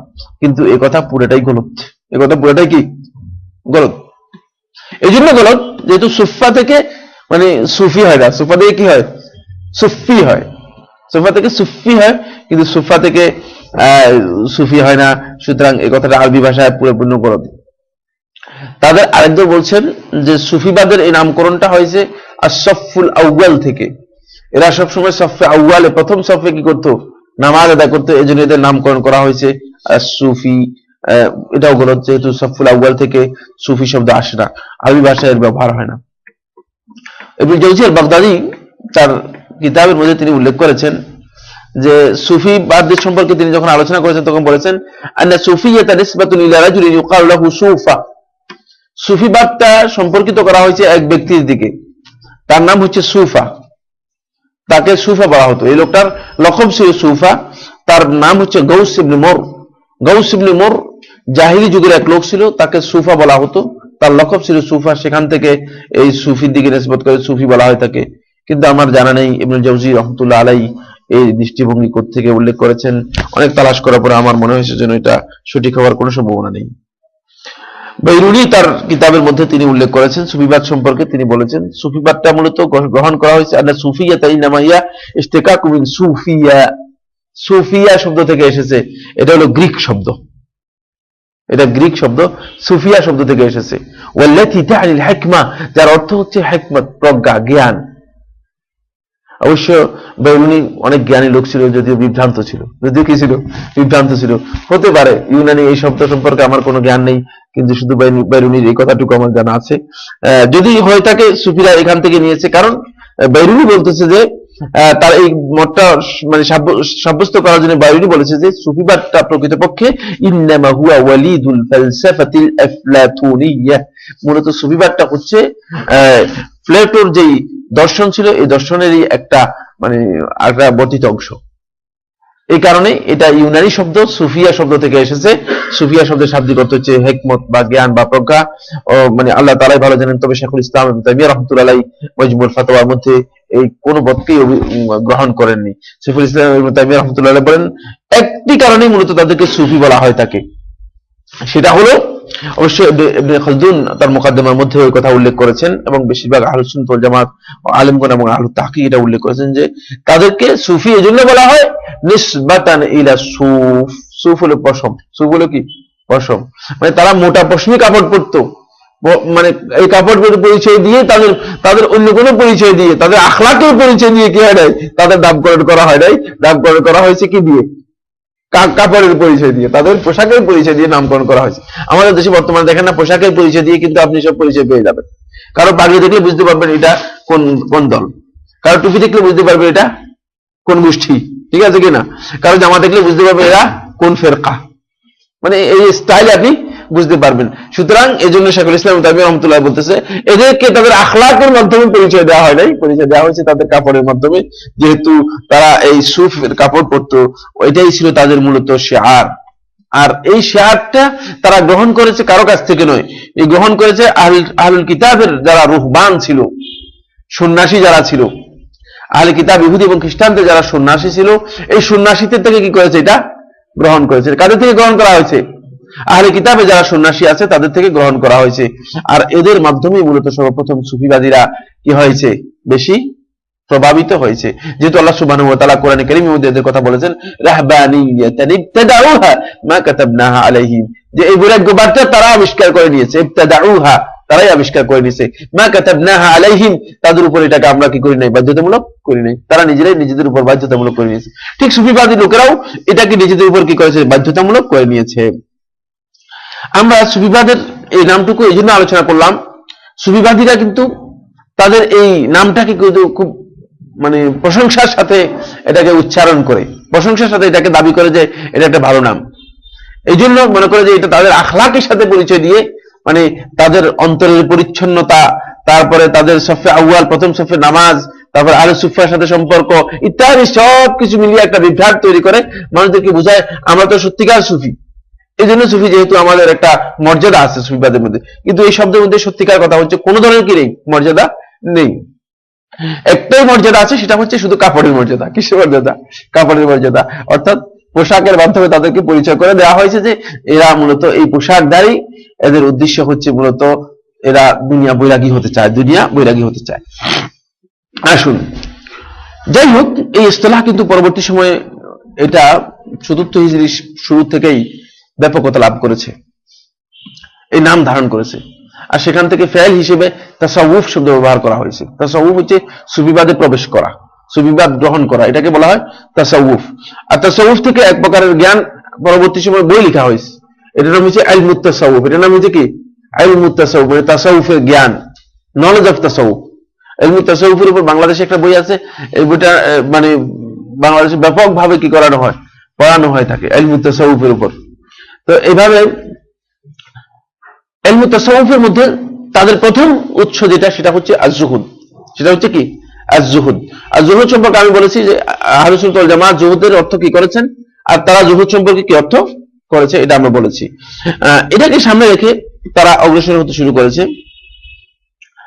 চতুর্থ হিজরির শুরুতেই সুফিবাদীরা তাদের চিন্তাধারায় এই তাসাউফের দিকে নিজেদেরকে সম্পর্কিত করার ক্ষেত্রে তিনটি গোষ্ঠীতে বা তিনটি স্টেজে বা তিনটি স্তরে তারা বিন্যস্ত হয়ে যায়। প্রথম স্তরটা হলো এদের আকীদা বিশ্বাস সঠিক ছিল এবং আহলুস সুন্নাহ ওয়াল জামাত এবং সালফে সালেহিনের মানহাজের সাথে তাদের সম্পৃক্ততা ছিল,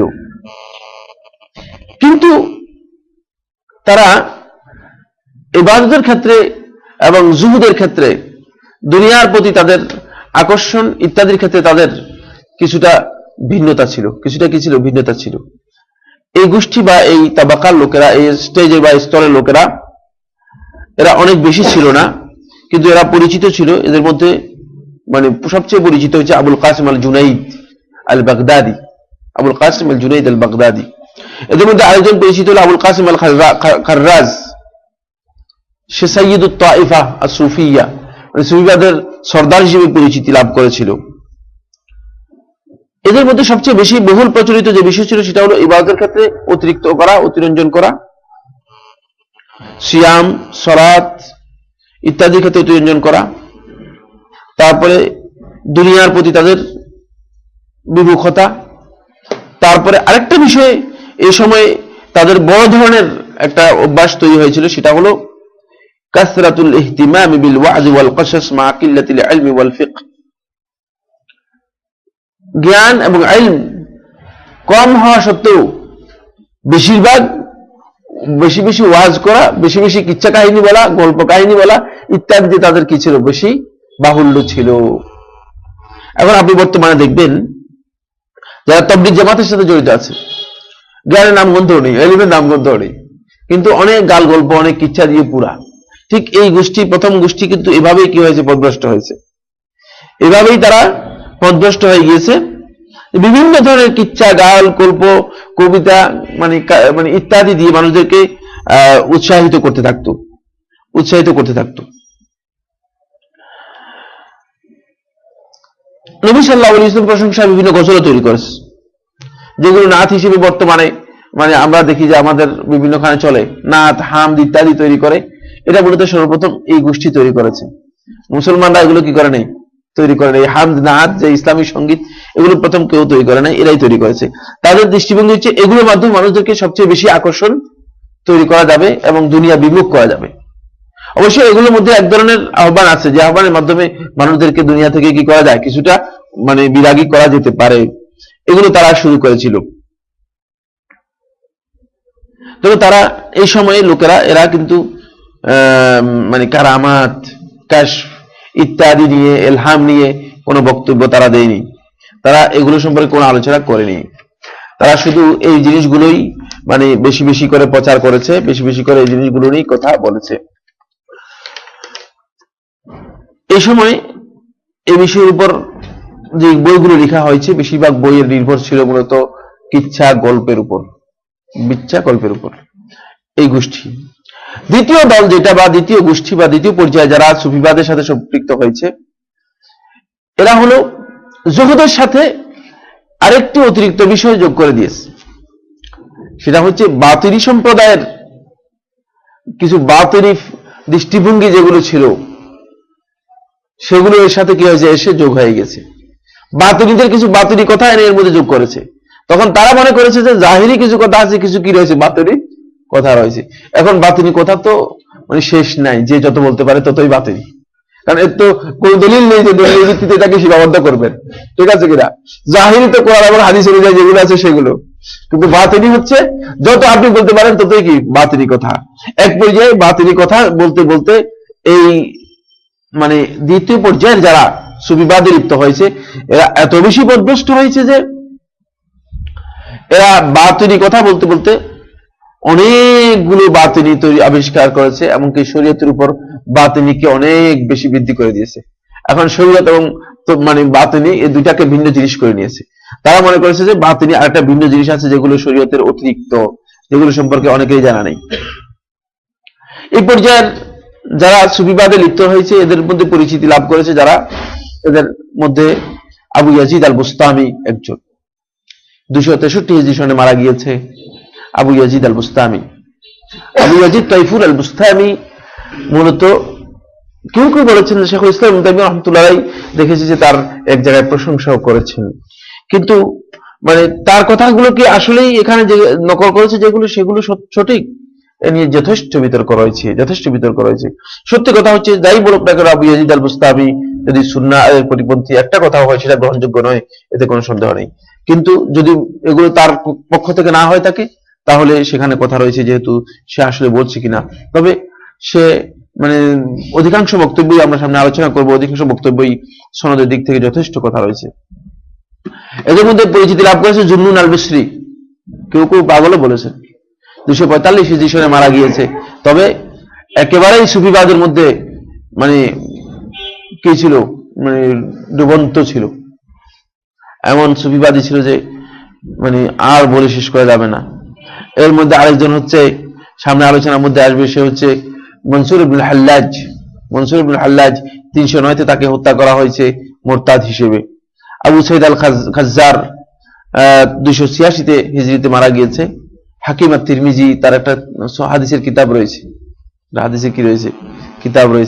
হাদিসে এই বেটাও 320 হিজরি সনে মারা গিয়েছে। সুফিবাদের এই পর্যায়ে সুফিবাদী ছিল, সেকেন্ড পর্যায়ে সুফিবাদী যারা ছিল, তার মধ্যে আবু বকর শিবলি 334 মারা গিয়েছে, সেও সুফিবাদীদের একদল, এই দলের অন্তর্ভুক্ত ছিল।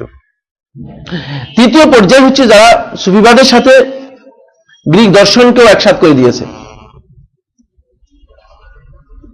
জুহুদ তো আছেই, মানে বাতিনি যা আছে সব তো একসাথ করছেই। এবার আরো অতিরিক্ত যা করছে সেটা হলো এর সাথে গ্রিক দর্শনকে একসাথ করে দিয়েছে। গ্রিক দর্শন থেকে হুলুল, ইত্তেহাদ, ওয়াহদাতুল উজুদ যা আছে, মানে অবতারবাদ, তারপরে ইত্তেহাদ, সর্বেশ্বরবাদ, একেশ্বরবাদ, ওয়াহদাতুল উজুদ, মানে মানে আল্লাহ এবং সৃষ্টি এবং স্রষ্টা এক, ইত্যাদি যত বক্তব্য আছে সবগুলো কি করেছে, একসাথ করে দিয়ে মিশ্রণ করে দিয়েছে। কেউ কেউ বলে থাকেন যে এই সময়ের মধ্যে যারা সবচেয়ে বেশি মানে বিভ্রান্ত হয়েছে বা এই তাবাকাতের মধ্যে যারা এসেছে তারা হচ্ছে সাহরওয়ার্দী, সামনে তার সম্পর্কে আলোচনা আসবে। এরপরে ইবনে আরবি সুফি, যে যাকে হত্যা করা হয়েছে, ইবনুল ফারিদ এর মধ্যে একজন, ইবনে সাবঈন এর মধ্যে একজন, এরা সবাই মূলত এই সময় পথভ্রষ্ট যারা ছিল তাদের মধ্যে ছিল, এবং তারা সবাই মূলত এই সব কিছুকে একসাথ করে দিয়েছে। তবে এগুলো সবগুলোই আপনারা লক্ষ্য করেছেন যে বেশিরভাগ চতুর্থ শতাব্দী পর্যন্ত এই সমস্ত লোকগুলো এই দৃষ্টিভঙ্গি পোষণ করত। এর পরবর্তী পর্যায়ে যারা এসেছে, মানে চতুর্থ শতাব্দীর পরে যারা এসেছে, এরা সবাই মূলত সুফিবাদের সাথে ইউনানি দর্শন যেটা আছে, গ্রিক দর্শন যেটা আছে, এটাকে একসাথ করে দিয়েছে, একাকার করে দিয়েছে। কিন্তু চতুর্থ শতাব্দীর আগে, মানে চতুর্থ শতাব্দীর শুরুতেই যে ব্যক্তি সবচেয়ে বেশি পথভ্রষ্ট ছিল সে হচ্ছে আবু বগিস হুসাইন ইবনে মনসুর আল হাল্লাজ। 244 হিজরি থেকে আরম্ভ করে 309 হিজরি পর্যন্ত জীবিত ছিল। ফারসি ছিল, ফারসি পর্যন্ত কোথায়, মানে পারস্যের অধিবাসী ছিল। এগুলো নাম বলবো এই জন্য যে একজন মানে যত নাম আসবে সবগুলো পারস্য থেকে আসবে, অথবা মানে এই আশেপাশে কোনো বাহির থেকে আসবে, অর্থাৎ কেউ মদিনা এবং মক্কা থেকে এই কাজগুলো করে নাই। এটা আপনার সামনে এটা কনক্লুশনে বলবো যে আসলে মূলত সুফিবাদের উদ্ভব হয়েছে এই সমস্ত এলাকা থেকে, যারা ইসলামের সাথে যাদের কোনো সম্পর্ক ছিল না। উলিদা বিফারিস হাফিদান লিরাজুলিন জারাদশতি, জারাদশতি জারাদশত একজন ছিল যে একটা ভিন্ন দিন ছিল তার। এটা মূলত ফারস্যদের যে দিন যেটা বর্তমানে আছে পৃথিবীর বিভিন্ন দেশে, ফরাসিয়ানরা যে দিনের মানে উপর ছিল সেটাকে জারাদশত, যে প্রচারক ছিল তার নাম ছিল জারাদশত। তো এই ব্যক্তির কি ছিল, নাতি ছিল সে। ইরাকের ওয়াসিত শহরে লালিত পালিত হয়, পরে শেষ পর্যন্ত সে নিজেই মানে সুফিবাদের এখানে এমন কিছু বাতিল কথা সংযুক্ত করে, সর্বপ্রথম ব্যক্তি যে তার আগে কেউ মূলত হুলুল এবং ইত্তেহাদ, মানে আল্লাহ তাআলা যে মানে সৃষ্টি জগতের মধ্যে এসে অনুপ্রবেশ করেন বা ঢুকেন, অথবা আল্লাহ এবং সৃষ্টি জগতে এক, দুইয়ের মধ্যে কোনো ভিন্নতা নেই, এ ধরনের কোনো বক্তব্য, মানে হুলুলের বক্তব্য, ইত্তেহাদের বক্তব্য তার আগে কোন সুফি কেউ এটা দেয়নি। সেই সর্বপ্রথম ব্যক্তি যে এই বক্তব্য দিয়েছে।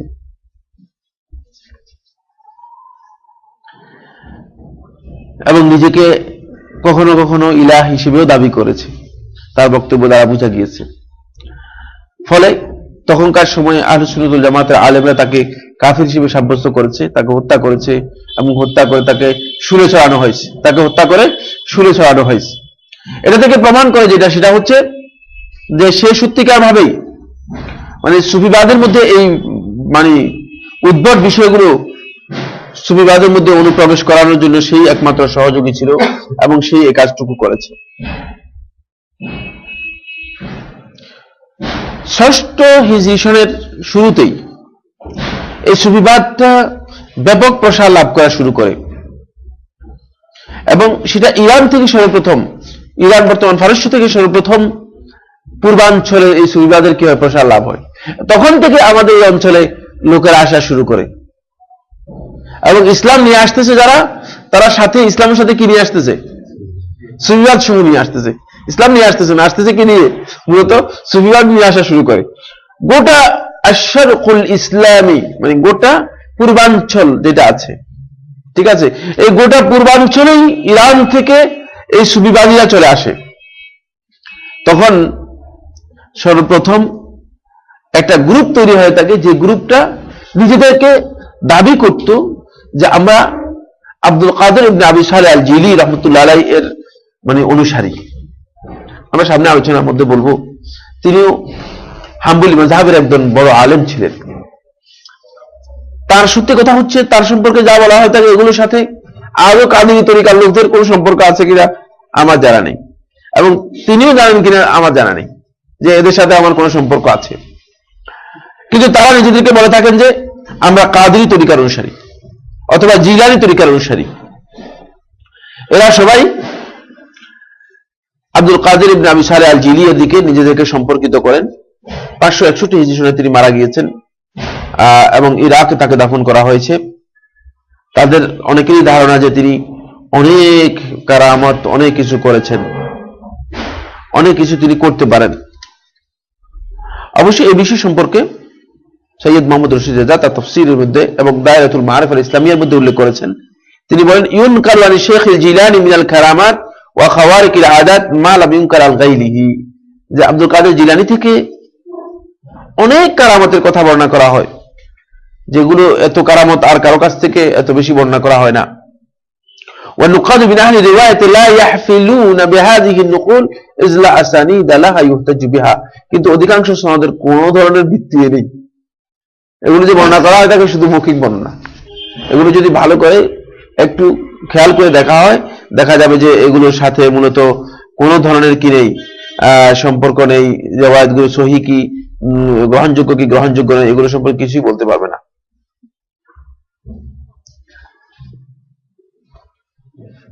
বরং আব্দুল কাদের ইবনে আবি সালেহ থেকে এই ধরনের কথা তারা বর্ণনা করেছে যে তিনি একদিন বলেছেন তার মজলিসের মধ্যে যে কাদামাইয়া হাযিহি আলা রাকাবাতি কুল্লি ওয়ালিয়্যিন লিল্লাহ, যে আমার এই পা যত ওলি আছে সমস্ত ওলির ঘাড়ের উপর। নিজেকে মানে নিজের শ্রেষ্ঠত্বের কথা বর্ণনা করতে গিয়ে আমার মানে যেভাবে বিশ্বাস যে তিনি এই কথা অন্ততপক্ষে কোনোদিন জীবনে বলবেন, এটা বিশ্বাস হয় না। কারণ তার কোনো লিখনি পরে এটা বুঝে যায় না। আর যে সমস্ত লিখনি তার দিকে সম্পর্কিত করা হয় এগুলো তিনি লিখেছেন কিনা এটাও সন্দেহজনক। কারণ তার কাছ থেকে বর্ণিত যে লিখনিগুলো পাওয়া যায় সেগুলো, যেগুলো সরাসরি তিনি লিখেছেন বলে প্রমাণ পাওয়া গিয়েছে, সেগুলোর সাথে যেগুলো তার দিকে সম্পর্ক করা হয় তাকে বলা হয় যে তিনি লিখেছেন, আসলে এগুলোর কোনো মিলই নেই, কোনো কি নেই, মিল নেই। এখান থেকে বোঝা যাচ্ছে যে সম্ভবত এগুলো সব মিথ্যা হতে পারে এবং এগুলোর মাধ্যমে মানুষদেরকে বিভ্রান্ত করা হচ্ছে, এমনটি হতে পারে। আচ্ছা, এটা আমরা 561 সনের কথা বললাম। অবশ্য 540 সনে আবুল আব্বাস আহমদ ইবনে হুসাইন আর-রিফাঈ নামে আরেক ভদ্রলোক, এই সুফিবাদের মধ্যে সবচেয়ে বড় তরিকার লোক, তিনি আরেকটা দৃষ্টিভঙ্গি নিয়ে আসেন। সেই দৃষ্টিভঙ্গি হচ্ছে তিনি মনে করে থাকেন যে মানে বিলায়াতের শুরু হচ্ছে মূলত ইরাক থেকে, এবং এটা সারা পৃথিবীতেই বিলায়াতের মাধ্যমেই কি করা হবে, সারা পৃথিবীকে নিয়ন্ত্রণ করা হবে। এই জন্য তিনি পৃথিবীকে বিভিন্নভাবে বন্টন করেছেন। তার মধ্যে কুতুবদের জন্য কিছু বন্টন করেছেন, কিছু বন্টন করেছেন গাউসদের জন্য, কিছু বন্টন করেছেন আবদালদের জন্য, এভাবে তিনি বন্টন করেছেন। এবং রিফাইদের একটা গ্রুপ বর্তমানেও পৃথিবীতে আছে যারা এই দৃষ্টিভঙ্গি পোষণ করে থাকে। এরপরে আসতেছে সাহরাওয়ার্দী। শাহাবুদ্দিন আবুল ফাতুহ মুহিউদ্দিন ইবনে হাসান আস-সাহরাওয়ার্দী, এটাও সবচেয়ে বেশি সুফিবাদের মধ্যে, যারা গ্রিক দর্শন সহ সুফিবাদের মধ্যে নিমগ্ন ছিল, নিজেদেরকে ধ্বংস করেছে সুফিবাদের মধ্যে নিয়ে, তাদের মধ্যে একজন ছিল। 587 হিজরি সনে এই লোক ধ্বংস হয়, অর্থাৎ মারা যায়।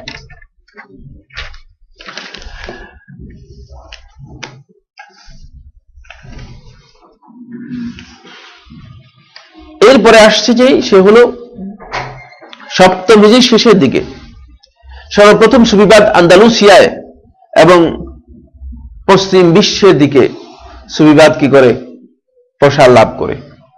আর সেখানে সবচেয়ে বড় সুফিবাদের সবচেয়ে বড় যেই সুফিদের ইমাম ইবনে আরবি আত-তাই আল-আন্দালুসি, সে সেখানে আসে, যাকে আশ-শাইখুল আকবর সুফিরা লকব দিয়েছে। সুফিরা যাকে কি দিয়েছে, লকব দিয়েছে আশ-শাইখুল আকবর, মানে সবচেয়ে বড় শেখ। এই ব্যক্তি সর্বপ্রথম নিজেকে মুহিউদ্দিন হিসেবে লকব দিয়েছে। তার নাম হচ্ছে ইবনে আরবি। সেই ওয়াহদাতুল উজুদের পশ্চিম বিশ্বে, মুসলিম পশ্চিম বিশ্বের মানে মুসলমানদের পশ্চিম বিশ্বের মধ্যে এটাকে প্রসার লাভ করায়, বিস্তার করে। এবং সেই সর্বপ্রথম ব্যক্তি যে দাবি করে যে সে হচ্ছে খাতামুল আউলিয়া, ওলিদের রাসূলুল্লাহ সাল্লাল্লাহু আলাইহি ওয়াসাল্লাম খাতামুল আম্বিয়া, আর সে হচ্ছে কি খাতামুল আউলিয়া, ওলিদের মধ্যে শেষ ওলি। এবং সে নিজেকে সর্বপ্রথম কামেল মানুষ, যে পৃথিবীতে কামেল মানুষের পরিচয় দিতে গিয়ে সে নিজেকেই সর্বপ্রথম কামেল মানুষ হিসেবে পেশ করেছে, কামেল মানুষ হিসেবে কি করেছে, পেশ করেছে। এবং তার এই মতাদর্শ মূলত গোটা পৃথিবীতে সবচেয়ে বেশি মানে বিস্তার লাভ করেছে, কারণ তার লিখনি কিতাবগুলো যেগুলো আছে এগুলোই এই পৃথিবীর মধ্যে আজকে সুফিবাদের সবচেয়ে নির্ভরযোগ্য রেফারেন্স। আল ফুসুস, আল হিকাম, তারপরে ফুতুহাত মাক্কিয়া, এগুলো হচ্ছে তার লেখা বইয়ের নাম। এই বইগুলো মূলত আজকে বর্তমানে সুফিবাদীরা সারা পৃথিবীতে এগুলোই চর্চা করতেছে, এবং এগুলোর মধ্যেই যত বিভ্রান্তিকর কথা, যত উদ্ভট কথা আছে সবগুলো সে উল্লেখ করেছে। তার সবচেয়ে কাছের ছাত্র ছিল আবুল হাসান আশ-শাযিলি। আবুল হাসান আশ-শাযিলি তারই অনুসারী, এবং সেই সর্বপ্রথম ব্যক্তি যে আফ্রিকার এই প্রদেশের মধ্যে সুফিবাদটাকে কি করে, এস্টাবলিশড করেছে। আবুল হাসান আশ-শাযিলির অনুসরণ করে মিশর সহ মিশরের এই অঞ্চল, মিশর বর্তমান লিবিয়া, এই অঞ্চলে সুফিবাদকে যে ব্যক্তি সবচেয়ে বেশি প্যাট্রোনাইজ করে বা প্রতিষ্ঠা করে সে হচ্ছে আবুল আব্বাস ইব্রাহিম আদ-দাসুকি এবং আহমদ আল বাদাউই, এই দুইজন লোক। এরা সুফিবাদকে অঞ্চলের মধ্যে মানে বিস্তার লাভ করে, প্রচার লাভ করার জন্য সহযোগিতা করে। তবে আমাদের এই ভারতবর্ষের মধ্যে যে সুফিবাদটা সবচেয়ে বেশি লাভ করে থাকে সেটা হচ্ছে সর্বপ্রথম যে পদ্ধতি সুফিবাদের যে অংশটুকু লাভ করে সেটা হচ্ছে আব্দুল কাদের ইবনে আবি সালাহ আল জিলির দিকে সম্পর্কিত করে কাদরি তরিকার লোকেরা। এরা ইরান থেকে, পারস্য থেকে আমাদের এদিকে এসে সুফিবাদ নিয়ে আসে। আরেকটা গ্রুপ নবম হিজরি সনের শেষের দিকে, নবম না অষ্টম হিজরি সনের শেষের দিকে তারা প্রচার লাভ করে, সেটা হচ্ছে মোহাম্মদ বাহাউদ্দিন নকশবন্দি। মোহাম্মদ বাহাউদ্দিন নকশবন্দি, তার একটা দল কি হয়, বের হয়, নকশবন্দি তরিকা। এর নাম কি দিয়েছে, তরিকা নকশবন্দিয়া, নকশবন্দি তরিকা, বুঝেছেন? এই মোহাম্মদ বাহাউদ্দিন নকশবন্দি সেও মূলত ইরানেরই লোক ছিল, এবং ইবনে আরবির বিভিন্ন দীক্ষায় সে দীক্ষিত হয়েছে। দীক্ষিত হয় সে এই সুফিবাদকে কি করে, চতুর্দিকে প্রচার করার জন্য কাজ শুরু করে। কিন্তু দেখা গিয়েছে যে তার এই দাবিগুলো সবগুলো নিয়ে আসার জন্য তার ছাত্র, আমাদের এই অঞ্চলে তার ছাত্র যারা ছিল তারা এই অঞ্চলে এসে এটাকে কাজ বেশি করে। সৈয়দ আহমদ আস-সারহিন্দি, এর নাম দিয়েছে মুজাদ্দিদ আল-ফিসানি। আসলে আল-ফিসানি মুজাদ্দিদ না, বরং মুজাদ্দিদ না দিয়ে মুহাদ্দিদ বা দিনকে ধ্বংসকারী দিলেও খারাপ হতো না, কারণ সে পুরা এই নকশবন্দি তরিকার যত বিভ্রান্তি আছে, যত মানে বদভ্রষ্টতা আছে, সামনে আসবে তাদের বদভ্রষ্টতাগুলো, সমস্ত বদভ্রষ্টতাকে সে এই ভারতবর্ষে নতুন করে আমদানি করে আরেকটা তরিকার নাম দিয়েছে। কেউ কেউ এটাকে নকশবন্দি তরিকা বলেছে, আবার কেউ কেউ এটাকে কি বলেছে, মুজাদ্দিদিয়া তরিকা বলেছে। কি করেছে, মুজাদ্দিদিয়া তরিকা বলেছে। যাই হোক, মানে তরিকা অনেক বৃদ্ধি পেয়েছে, অর্থাৎ মানে সেখান থেকে আরম্ভ করে এটা বিস্তার লাভ করেছে চতুর্দিকে, আর তরিকাও অনেক বেশি হয়েছে। এবং এই তরিকাগুলো অনেক বেশি হওয়ার পিছনে মূল কারণ যেটি, সেটি কি, সেটা আমরা আলোচনা করেছি। সেটা হলো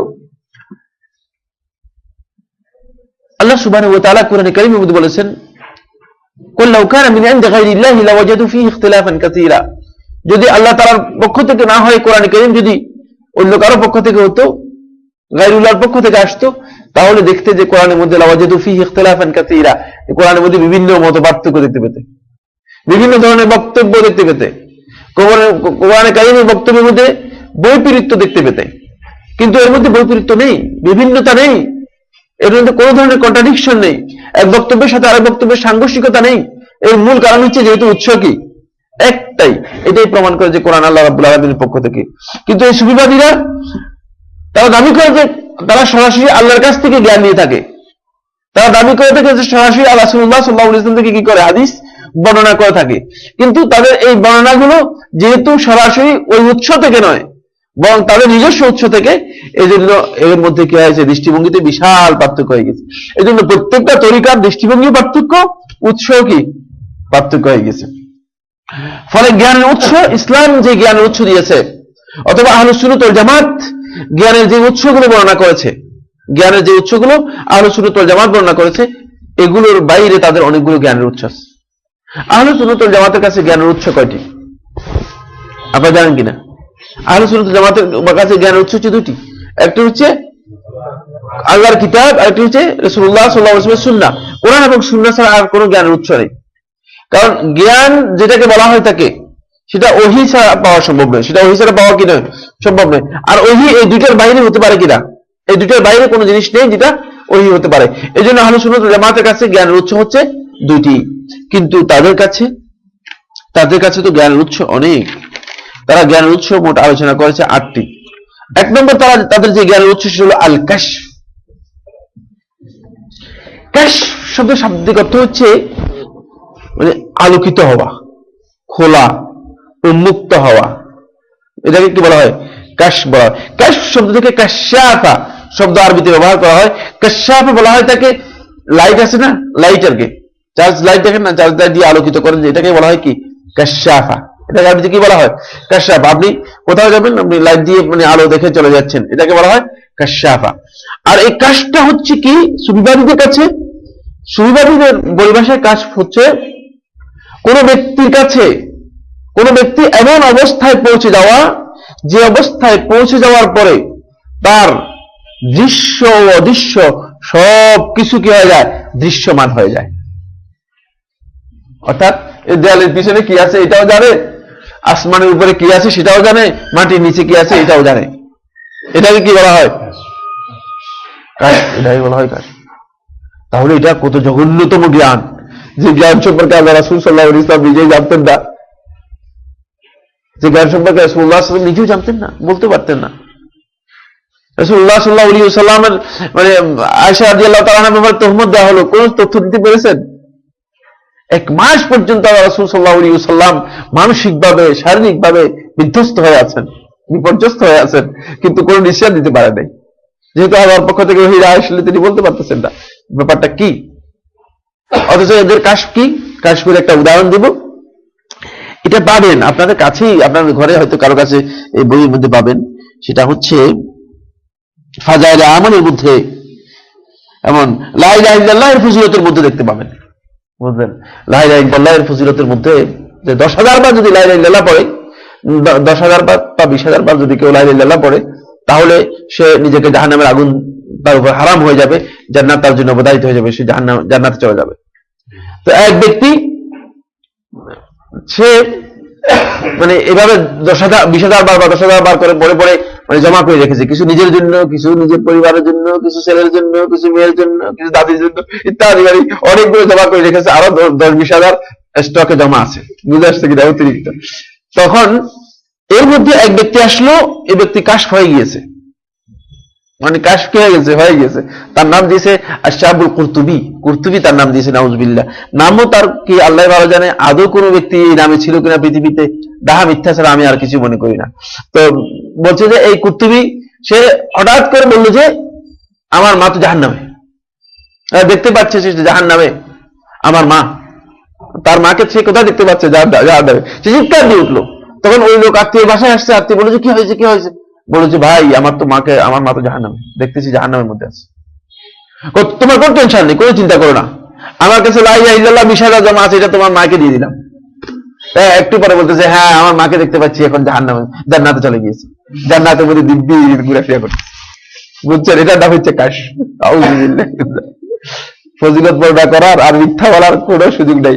এই সমস্ত কিতাব দিয়ে আজকে মানুষদেরকে এগুলো পড়ায় শোনায়, আর মানুষ মনে করে যে এটা ভালো কথা বলছে। এগুলো মসজিদের মধ্যে পড়ে। আল্লাহ আউযুবিল্লাহ। চিন্তা করেছেন চুরি করা খারাপ নাকি মিথ্যা কথা বলা খারাপ? কি বলেন তো? চুরি যেটা মানে চুরি খারাপ না মিথ্যা খারাপ? চুরি করা তো একটা মানে বড় কবিরা গুনাহ। কোনটা মানে বেশি খারাপ? মিথ্যা খারাপ না চুরি করা খারাপ? দুটোই তো কবিরা গুনাহ, কোনো সন্দেহ নেই, কিন্তু কোনটা বেশি খারাপ? হ্যাঁ, মিথ্যা বেশি খারাপ। আসলে এখানে দেখে আমার চেয়ে সবাই আলেম, মাশাআল্লাহ মাশাআল্লাহ। হ্যাঁ, যেহেতু রাসূলুল্লাহ সাল্লাল্লাহু আলাইহি ওয়াসাল্লাম বলেছে ওয়াল মুমিনু লা ইয়াকযিব, মুমিন ব্যক্তি মিথ্যা বলতে পারে না। কিন্তু এই মিথ্যা দিয়েই মূলত মানে মানুষদেরকে হেদায়েত দেওয়ার জন্য চেষ্টা করতেছে। সমস্ত ডাহা মিথ্যা আল্লাহ তার রাসূলের নামে চালিয়ে দিচ্ছে, আর মিথ্যা বলে কি করতে পারে? ইমানদার ব্যক্তি কখনো কখনো চুরি করতে পারে, কখনো কখনো জেনা করতে পারে, কিন্তু সে মিথ্যা বলতে পারে না। মিথ্যা এত জঘন্য, এত জঘন্য। কিন্তু আজকে এভাবে মিথ্যাচার দিয়ে কি করতেছে, মানুষদেরকে একেবারেই ব্যাপকভাবে মানে বুঝাই চলে যাচ্ছে। এটা হচ্ছে কাশফ। এই কাশফের যে জিনিসগুলো তারা কাশফের মাধ্যমে পায়, কি কি পায়? এক নম্বর, তারা বলতেছে যে কাশফের মাধ্যমে আমরা সরাসরি রাসূলুল্লাহ সাল্লাল্লাহু আলাইহি ওয়াসাল্লামের সাথে এমন কথা বলি, এবং হাদিসগুলো সব সরাসরি রাসূলুল্লাহ সাল্লাল্লাহু আলাইহি ওয়াসাল্লাম থেকে নেই, আমরা এমনি হাদিসের কিতাব থেকে হাদিস নিই না। তাহলে তাদের ইসলাম আর আমাদের ইসলাম তো এক হওয়ার কোন সুযোগ নেই, আছে কি? আপনারা কি মনে করেন? যারা সরাসরি রাসূলুল্লাহ সাল্লাল্লাহু আলাইহি ওয়াসাল্লাম থেকে হাদিস নিচ্ছে, তাদের ইসলামের সাথে আমাদের কোনো সম্পর্ক নেই। কারণ রাসূলুল্লাহ সাল্লাল্লাহু আলাইহি ওয়াসাল্লাম যদি এভাবে হাদিস বর্ণনা করতেন সরাসরি, তাহলে সাহাবীরা এত কষ্ট করে হাদিস গুলো আমাদের জন্য কেন সংরক্ষণ করলেন? কোনো প্রয়োজন ছিল না সাহাবীদের এত কষ্ট করার, কোনো প্রয়োজন ছিল না আহলে হাদিস মুহাদ্দিসিন کرام এত কষ্ট করে হাদিসের কিতাবগুলো সংরক্ষণ করার, এত হাদিস মুখস্থ করার, রাত্র দিন মানে এই সব কিছু বাদ দিয়ে কি করার, মুখস্থ করার। আবু যুরা রাজি রাহমাতুল্লাহ আলাইহি বর্ণনা করেন যে হাদিস লিখতে লিখতে এক পর্যায়ে খুব আগ্রহ ছিল মাছ খাবে আর কি। হাফেজ শামসুদ্দীন জাহাবী রাহমাতুল্লাহ সিরাজ নুবালার 18 নম্বর খণ্ডের মধ্যে উল্লেখ করেছেন তার জীবনের মধ্যে যে মাছ খাবে, কিন্তু শেষ পর্যন্ত সময় পায় নাই। শেষে তারা দুইজন একসাথে বসে আবু যুরা রাজি রাহমাতুল্লাহ আলাইহি কাঁচা মাছ খেয়ে নিয়েছেন, কিন্তু তারপর হাদিস লেখার জন্য মানে কি করতে পারে নাই, নিজেদেরকে মাছ রান্না করার সুযোগ পান নাই, এতটুকু সময় দিতে পারেন নাই। কিন্তু তারা এত ব্যস্ততা কেন দেখালেন, আর এই লোকেরা কেন মানে একেবারে সরাসরি আল্লাহ রাসূল সাল্লাল্লাহু আলাইহি ওয়াসাল্লামের সাথে এই সম্পর্ক করে হাদিস নিয়ে আসতেছে? আসলে এটা কি? নিঃসন্দেহে এটা মিথ্যাচার ছাড়া আর কিছুই না, এটা আর কিছুই না। রাসূলুল্লাহ সাল্লাল্লাহু আলাইহি ওয়াসাল্লামের সাথে বা তাদের বর্ণিত হাদিসের সাথে সামান্যতম কোনো সম্পর্ক নেই। দ্বিতীয় নম্বর, তাদের যে এই কাশফ হচ্ছে খাদির আলাইহিস সালাতু ওয়াসালামের সাথে। এখন শুধু রাসূলের সাথে সম্পর্ক করছে তা নয়, বরং আরো অনেক উপরে চলে গিয়েছে, গিয়ে বলছে যে খাদির আলাইহিস সালাতু ওয়াসালামের সাথে তাদের সম্পর্ক। অর্থাৎ এই পৃথিবীর যত কিছু আছে সব কিছুর নিয়ন্ত্রণ খাদিরের মাধ্যমে হয়। তারা খাদিরকে কেন চিহ্নিত করেছে? তাদের বক্তব্যের মধ্যে এই কথা স্পষ্ট এসেছে যে তারা বলছে নবী এবং রাসূলগণের চেয়ে খাদির মর্যাদা বেশি। যেহেতু উলুল আজম নবী মুসা আলাইহিস সালাতু ওয়াসসালাম নবী এবং রাসূল ছিলেন কিনা, এবং উলুল আজম 5 জনের মধ্যে তিনি একজন, ঠিক কিনা? আল্লাহ রাব্বুল আলামিন তাকে বলতেছে যে কার কাছে যাওয়ার জন্য? খাদিরের কাছে যাওয়ার জন্য। সুতরাং এই জন্য খাদিরের মর্যাদা নবী এবং রাসূলদের থেকে বেশি। আর খাদিরের এই মর্যাদা যদি সাব্যস্ত করা যায়, তাহলে তাদের ওলিদের মর্যাদা নবীদের উপর সাব্যস্ত করতে আর কোনো কষ্ট হবে কিনা? বুঝছেন কিনা কেন খাদির মানে এত দূরে গেল কেন? এই দূরে যাওয়ার মূল কারণ হচ্ছে খাদিরের মর্যাদা যদি এতটুকু সাব্যস্ত করা যায়, তাহলে তাদের ওলি এবং কুতুবদের মর্যাদা সাব্যস্ত করতে তাদের আর কোনো চিন্তা নেই, আর কোনো চিন্তা নেই, আর কোনো চিন্তা থাকবে না। তারা এর মাধ্যমে সরাসরি কি করেন?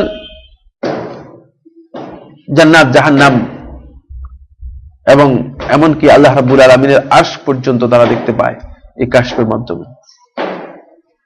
আমাদের এক মুহাদ্দিস ছিল, এই মুহাদ্দিসের কাছে আমি নিজে পড়েছি, আপনারা অস্থির হবেন না। বাংলাদেশের বড় বড় দরবার যতগুলো আছে সবগুলোতে গিয়ে আমি বড় বড় মাছও খেয়েছি, আপনারা বুঝলেন না তো। এই মুহাদ্দিসের কাছে আমি পড়েছি। এই মুহাদ্দিস মানে এক বৈঠকের মধ্যেই আল্লাহর আরশ পর্যন্ত পৌঁছিয়ে দেন। না আমি কোনো সময় বসি না এইভাবে আল্লাহর আরশে পৌঁছার জন্য, তবে শুনছি অনেকে বসেছে কিন্তু আল্লাহর আরশে পৌঁছাতে পারে নাই তাদেরকে। এক বৈঠকের মধ্যে আল্লাহর আরশ পর্যন্ত পৌঁছে দেয়। তো এত অল্প সময়ের মধ্যে আল্লাহর আরশে পৌঁছিয়ে দেয়, এটা যখন শুনতে পেরেছে আমাদের ভাইস প্রিন্সিপাল ছিলেন মাওলানা ইসমাইল টুপসরি, তখন উনি মারা গিয়েছেন, তখন তিনি যখন জানতে পারলেন যে এত কম সময়ের মধ্যে এমন আরশ পর্যন্ত পৌঁছিয়ে দেয়, তখন বললেন যে এই লোক তো রকেটের চেয়ে দ্রুত, সুতরাং এটা রকেট পীর সাহেব নাম দাও, এটা রকেট পীর সাহেব নাম দাও, রকেটের চেয়ে দ্রুত। এত দ্রুত কিভাবে আল্লাহর আরশে পৌঁছে যেতে পারে? অন্তত কিছু সময় তো লাগার কথা, কিন্তু এত একই বৈঠকের মধ্যে আল্লাহর আরশ পর্যন্ত পৌঁছাই দেয়, তাদেরকে আল্লাহর আরশ পর্যন্ত পৌঁছাই দেয়। এদের আরেকটি মাসদারুত তালাক্কি, আরেকটা হচ্ছে আল ইলহাম। দ্বিতীয় নম্বর হচ্ছে ইলহাম। তারা ইলহামকে সবচেয়ে বড় দলিল হিসেবে মনে করে, বলে যে আমাদের হুজুরের উপর ইলহাম হয়েছে, হুজুর ইলহামের মাধ্যমে জানতে পেরেছেন।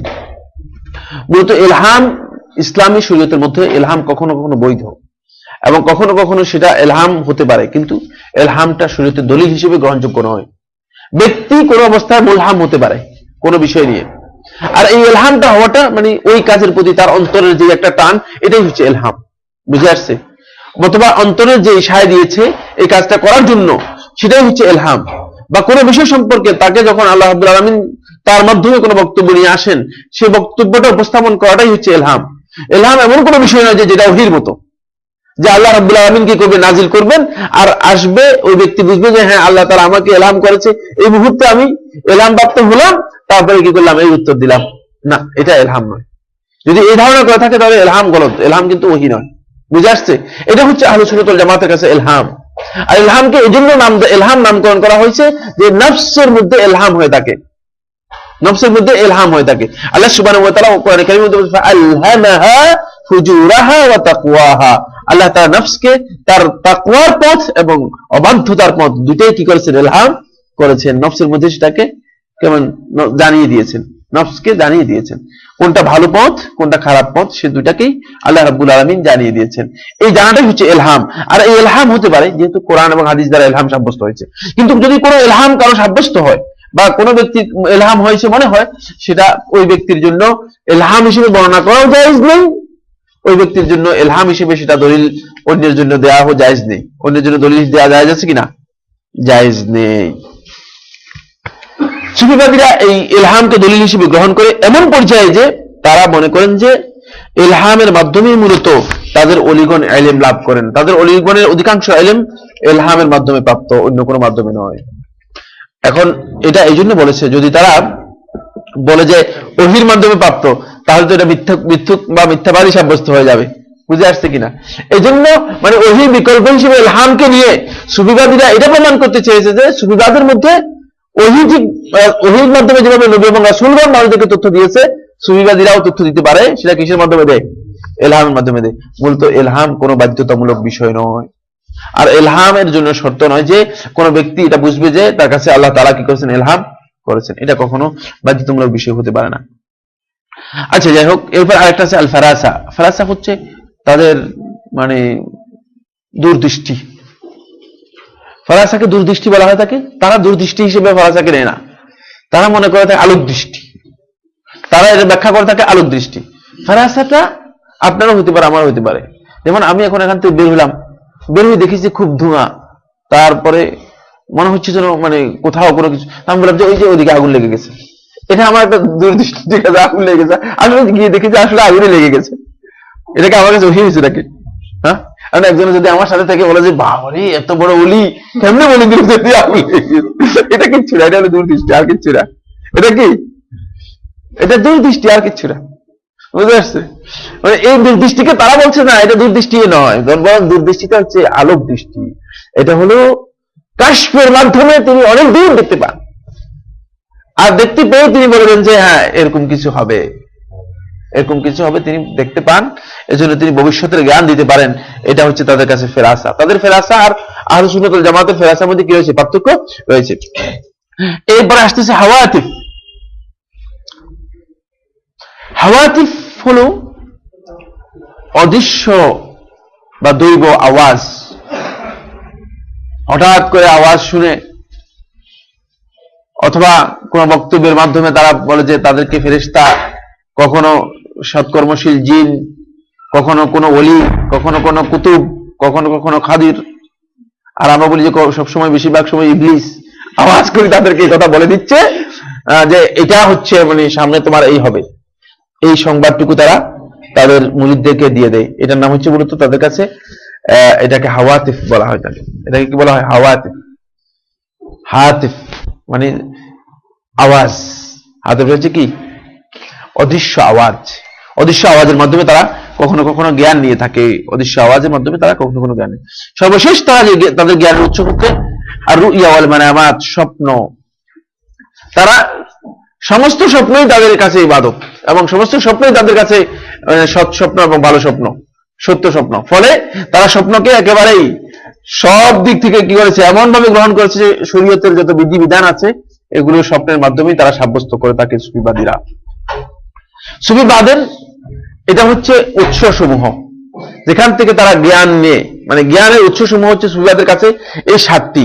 কিন্তু এখন আমি আপনাদেরকে আলোচনা করবো সেটা হলো সুফিবাদীরা এই জ্ঞানের উৎস কখন আবিষ্কার করলো, আসলে কি তাদের যারা সুফিবাদের আহ্বান করেছিল তারা কি এই জ্ঞানের উৎসগুলো তাদেরকে দিয়েছে কিনা।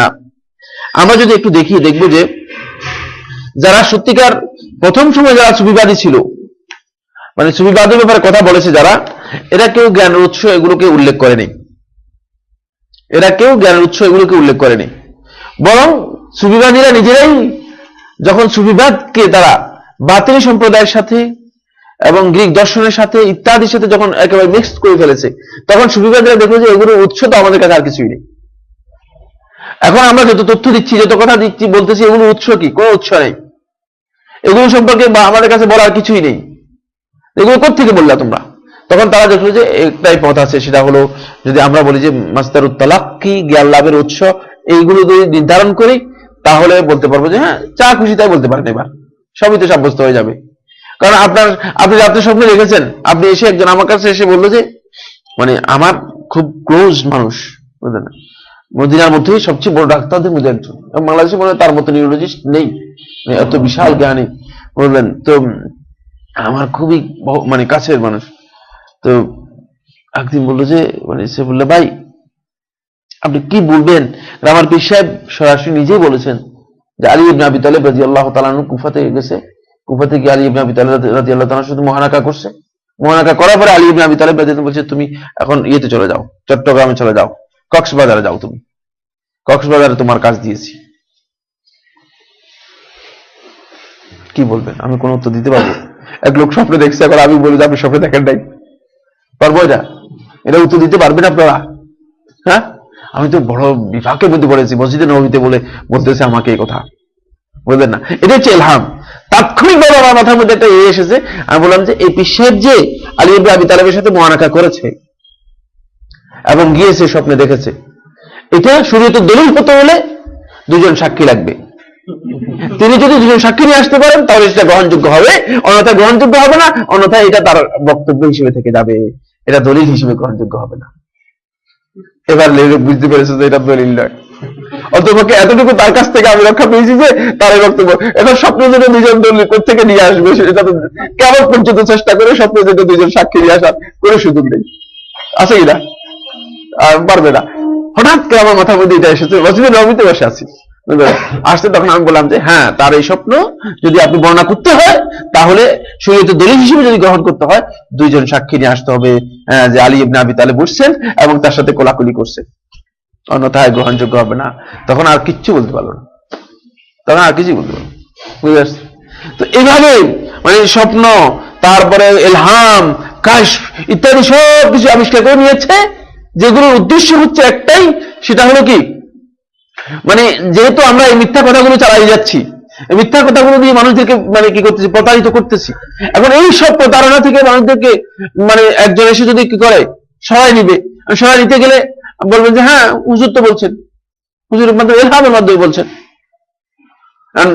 কিন্তু ইসলামী শরীয়তের মধ্যে তারা যে জিনিসগুলোকে মাসদারুত তালাক্কি হিসেবে গ্রহণ করেছে, মানে জ্ঞানের উৎস হিসেবে গ্রহণ করেছে, এগুলো জাহিলি সমাজও জ্ঞানের উৎস হিসেবে কি করে নাই, গ্রহণ করে নাই। জাহিলি সমাজে জ্ঞানের উৎস ছিল 6টি, তার মধ্যে এগুলো একটাও ছিল না, শুধু একটা ছিল, যেটা হাওয়া আতিফ। জাহিলি সমাজ হাওয়া আতিফকে জ্ঞানের উৎস হিসেবে গ্রহণ করত, আর বাকি এই যে জ্ঞানের উৎস তারা যেগুলোকে গ্রহণ করেছে, এগুলো জাহিলি সমাজের মুশরিকরা পর্যন্ত এগুলো জ্ঞানের উৎস হিসেবে গ্রহণ করে নাই, এগুলো কখনো জ্ঞানের উৎস হতে পারে না। আর এগুলোকে জ্ঞানের উৎস করে নেওয়া হয়েছে কেন? এই জন্য জ্ঞানের উৎস হিসেবে করে নেওয়া হয়েছে যাতে করে তারা মানে দিনের মধ্যে তাদের ইচ্ছা মতো, তাদের স্বাধীন মতো যেভাবে খুশি এবং যা খুশি যেভাবে বলা যায় সেভাবে বলতে পারে, এটা হলো তাদের মূল উদ্দেশ্য। আমার মনে হচ্ছে আমরা সুফিবাদের যে মাসদারুত তালাক্কি গুলো নিয়ে আলোচনা করলাম, এরপরে মানে জ্ঞানের উৎসগুলো তাদের নিয়ে আলোচনা করলাম। এক্ষেত্রে তাদের আকীদার উপর কয়েকটি কথা আলোচনা করব। আমি চাচ্ছি না যে এটাকে মানে আগামী ক্লাস পর্যন্ত বর্ধিত করার জন্য, তবে এটা দীর্ঘ আলোচনা। তাদের আকীদা নিয়ে কয়েকটা কথা আলোচনা করি। প্রথম হচ্ছে আল্লাহ রাব্বুল আলামিন সম্পর্কে তাদের আকীদা কি, আল্লাহ সুবহানাহু ওয়া তাআলার ব্যাপারে তাদের আকীদা কি, তারা কি আকীদা পোষণ করে আল্লাহ রাব্বুল আলামিনের ব্যাপারে। একই ধরনের আকীদা নেই। আমরা তো আল্লাহ রাব্বুল আলামিনের মানে উলুহিয়ত এবং রুবুবিয়ত, আসমা এবং সিফাতকে স্বীকার করি, এটা হচ্ছে আহলে সুন্নাত ওয়াল জামাতের আকীদা, কিন্তু তারা এক বক্তব্য দিতে পারে নাই। কারণ কারো কাশফের মাধ্যমে আল্লাহ তাআলাকে দেখেছে সুন্দরী নারীর মতো, নাউযুবিল্লাহি মিন যালিক। কেউ কাশফ করে আল্লাহ রাব্বুল আলামিনকে একেবারে দিব্যি যুবক, বলছে আল্লাহ রাব্বুল আলামিনকে দেখেছে এমন যুবক যে দাড়ি মুছ সব গোঁফরা আছে সব একেবারে সাফান সাফা সব ক্লিন করে ফেলছে আল্লাহ তাআলা, নাউযুবিল্লাহি মিন যালিক। শয়তান তাদেরকে কিভাবে প্রতারিত করে, ইসলাম থেকে দূরে সরিয়ে যায়, বুঝেছে? এগুলো বলতেছে এখানে মাইকের মধ্যে শুনতেছি, কোন দিকে যাওয়ার পর বলতে না মুক্তিযোদ্ধা পীর সাহেব এই সমস্ত কথা মানুষদেরকে বলে, আল্লাহ তাআলাকে তারা স্বপ্ন দেখতেছে, নাউযুবিল্লাহি মিন যালিক। আরেকজন বেরিয়ে আসছে বলতেছে আল্লাহর সাথে টেলিফোনে কথা শুরু, মোবাইলে কথা শুরু করে দিয়েছে। এবার বুঝুন যে কোন পর্যায়ে তারা গিয়েছে। কিন্তু আল্লাহ রাব্বুল আলামিনের ব্যাপারে তাদের আকীদা কি, তাদের মূল আকীদাটুকু ইবনে আরবী আস-সুফি তার বইয়ের মধ্যে উল্লেখ করে দিয়েছে। ইবনে আরবী আস-সুফি তার বইয়ের মধ্যে উল্লেখ করে দিয়েছে তাদের মূল আকীদা হচ্ছে আল্লাহ রাব্বুল আলামিনের ব্যাপারে যে আল্লাহ তাআলা তিনি যেমন খালিক তেমন মাখলুক, এক। এটাই হচ্ছে সর্বেশ্বরবাদ, এটাই হচ্ছে ওয়াহদাতুল উজুদ। তারা বলেছে মানে আল্লাহ এবং মানুষের মধ্যে কোনো পার্থক্য নেই, আল্লাহ এবং মানুষের মধ্যে কোনো পার্থক্য নেই, আল্লাহ এবং সৃষ্টির মধ্যে কোনো পার্থক্য নেই। বুঝে আসছে কিনা? কোনো পার্থক্য নেই। সেদিন আমরা ফরিদপুরে গেলাম একটা মাহফিলে, তো সভাপতি সাহেব ওয়াজ করলেন, যে ওয়াজটা করলেন এত অদ্ভুত ওয়াজ আর জীবনে করে ওই শুনি নাই। তার মধ্যে একটা ওয়াজ করলেন যে লেংটা মানে সবচেয়ে বড় রিলিজিয়াস মানে সম্পূর্ণ লেংটা। এটা অবশ্যই আপনাদেরকে বোঝাতে পেরেছি, সেটা হচ্ছে যেহেতু দুনিয়া থেকে সম্পূর্ণ বিরাগ হওয়ার জন্য কাপড় চোপড় খুলতেই হবে, খুলেছে, ঠিক আছে। আরেকটা এই ওয়াজটা খসরুর এই কবিতা বুঝলেন না, ছোটবেলায় পড়েছি যে এগুলো মুখস্থ মানে করে, এরপরে ভুলে যাওয়ার জন্য চেষ্টা করেছি, এখন অবশ্য ভুল নাই পরিপূর্ণরূপে।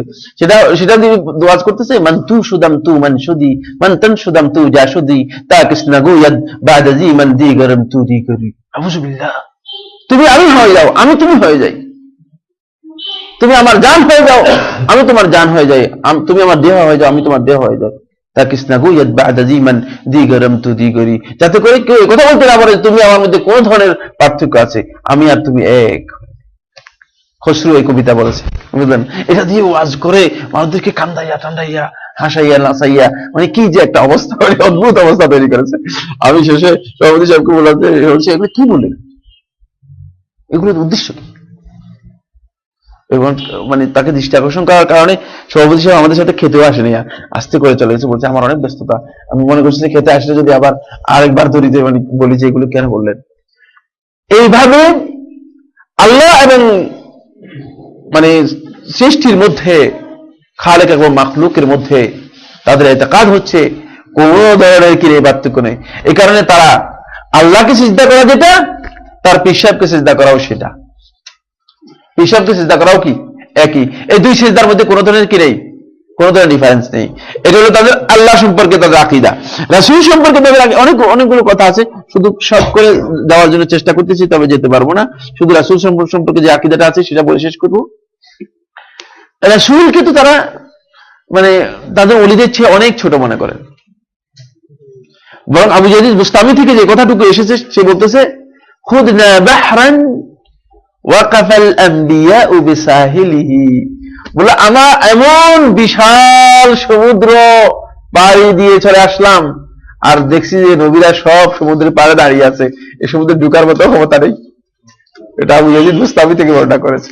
কোন সমুদ্র যেটা আবু ইয়াজিদ বুস্তামি পাড়ি দিয়ে আসছে আল্লাহ ভালো জানে। নাউযুবিল্লাহ। এগুলো মানুষদেরকে বলে, আবার মানুষ এগুলো বিশ্বাসও করে। এগুলো কি করে? বিশ্বাস করে। অর্থাৎ তারা মনে করে থাকেন যে নবীদের মর্তবা ওহীর মাধ্যমে হয়েছে, কিন্তু আমাদের মর্তবা হয়েছে সরাসরি আল্লাহর সাথে ইলমের মাধ্যমে, কাশফের মাধ্যমে, ইলহামের মাধ্যমে। সুতরাং তাদের ইলমটা হচ্ছে সরাসরি। আর এই ইলমের নাম দিয়েছে তারা ওয়াআল্লামনাহু মিন লাদুন্না ইলমা। কোরআনে কারিমের মধ্যে আমরা আমাদের পক্ষ থেকে তোমাদেরকে জ্ঞান দিয়েছি, আল্লাহ তাআলা বলতেছে। এই আয়াত থেকে মানে বিকৃত করে অর্থ করেছে এটার নাম হচ্ছে ইলমুল লাদুন্নি। এটার নাম কি? ইলমুল লাদুন্নি। ইলমুল লাদুন্নি হচ্ছে যে ইলম সরাসরি আল্লাহ দিয়েছেন, মানে যেগুলো আর কোনো বইপত্রের মধ্যে। কিন্তু আল্লাহ তাআলা বলছে কোরআনের যে জ্ঞান দিয়েছেন আল্লাহ তাআলা আমাদের পক্ষ থেকে তোমাদেরকে এই জ্ঞান কোরআনে দিলাম। এটা আমাদেরকে বোঝানোর জন্য আল্লাহ সুবহানাহু ওয়া তাআলা বলেছেন। কিন্তু তারা বের করেছে যে না, ইলমুল লাদুন্নি হচ্ছে এমন ইলম যে ইলম সরাসরি আল্লাহ তাআলা দিয়েছেন, এর মধ্যে আর কোনো ওয়াসিতা, কোনো মাধ্যম নেই, জিবরাইলও নেই, কিছুই নেই, এটা ওহীটাই কিছুই নেই, এটা সরাসরি জ্ঞান। এবং তাদের এই ইলমুল লাদুন্নি হয়ে থাকে। এই কারণে নবীদের থেকে এক গ্রেড উপরে তারা আছে, নবীদের চেয়ে কি এক গ্রেড, তাদের ওলিরা নবীদের থেকে এক গ্রেড উপরে আছে। নবীদেরকে তারা, নবীদের যতগুলো কারামত আছে এই সবগুলো কারামতের চেয়ে ওলিদের কারামত তাদের কাছে সবচেয়ে বেশি, ওলিদের কারামত সবচেয়ে বেশি, ওলিদের ক্ষমতা মৃত্যুর পরে নবীদের চেয়েও বেশি, ইত্যাদি অনেক কথা তারা বর্ণনা করে দিয়েছে। বরং ইবনে আরবি সুফি এক পর্যায়ে কথা বলেছে যে রাসূলুল্লাহ সাল্লাল্লাহু আলাইহি ওয়াসাল্লাম খাতামুন নবিয়্যিন।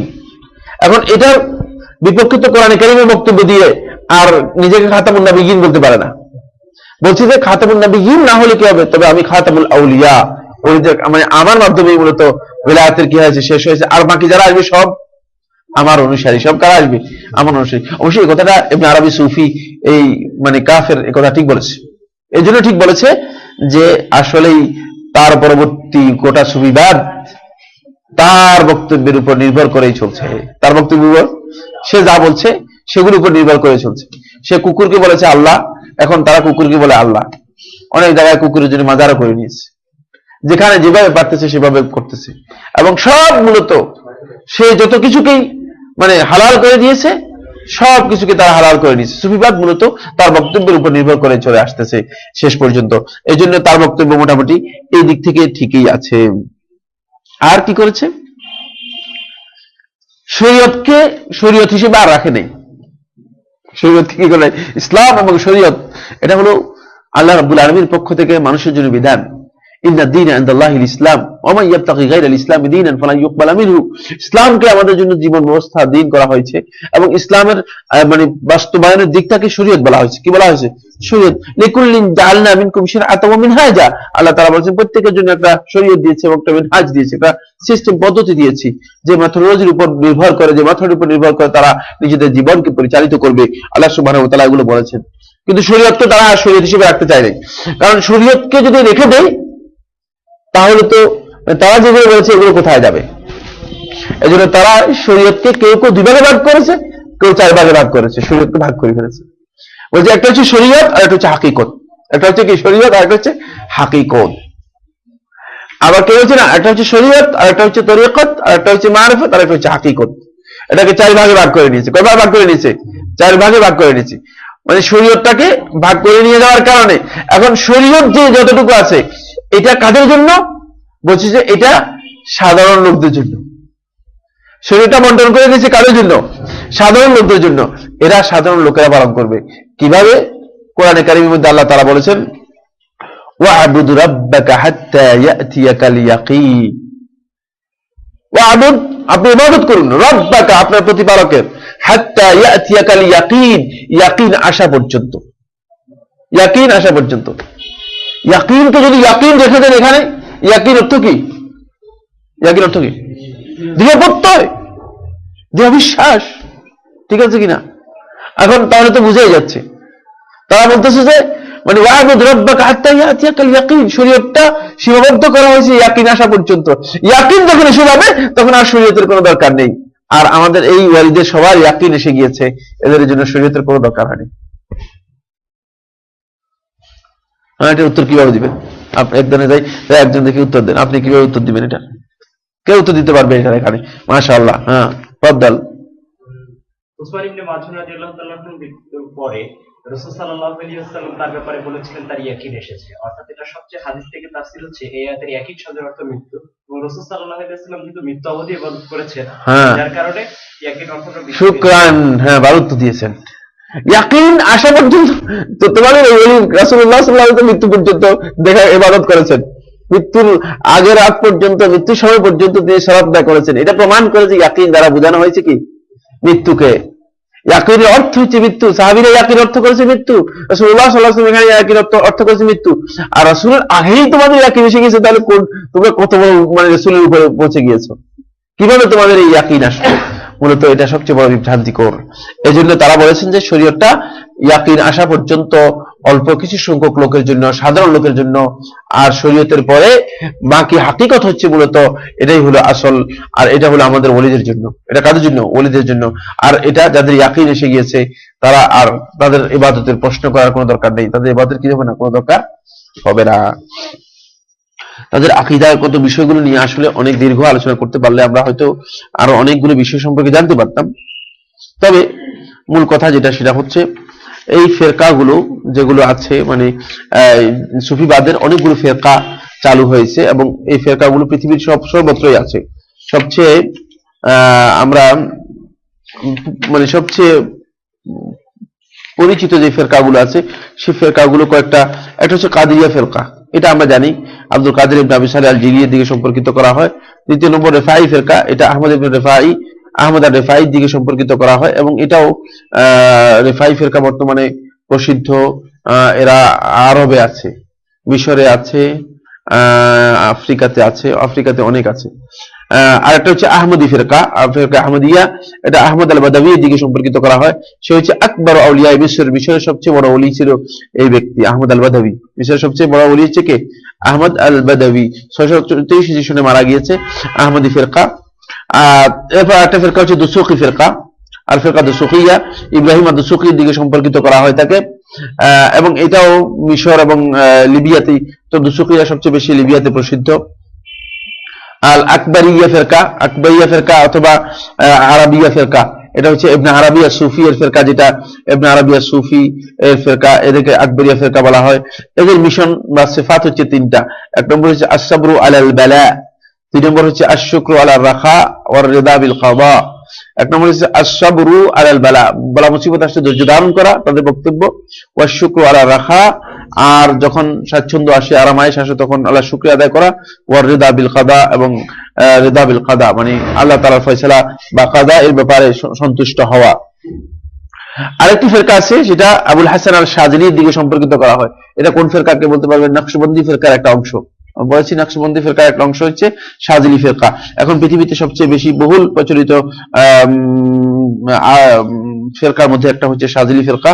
এটা এটাকে কি বলে, মরক্কো, আলজেরিয়া, আফ্রিকা, পশ্চিম আফ্রিকা, দক্ষিণ আফ্রিকা, আফ্রিকার প্রায় সবগুলো দেশেই কম বেশি এদের মানে প্রচার রয়েছে। শাযিলি ফেরকার সবচেয়ে বেশি প্রচার রয়েছে। আরেকটা ফেরকা আছে, এটা ফারস্যে আছে, ইরানেও এটা প্রচলন আছে, মাওলাভিয়া ফেরকা। মাওলাভিয়া ফেরকা, মাওলাভিয়া ফেরকার প্রতিষ্ঠাতা হচ্ছে জালালউদ্দিন রুমি। জালালউদ্দিন রুমি নাম শুনছেন না? জালালউদ্দিন রুমি 672 মারা গিয়েছে, কানৌইতে তাকে দাফন করা হয়েছে এবং সে এই ফেরকার প্রতিষ্ঠাতা।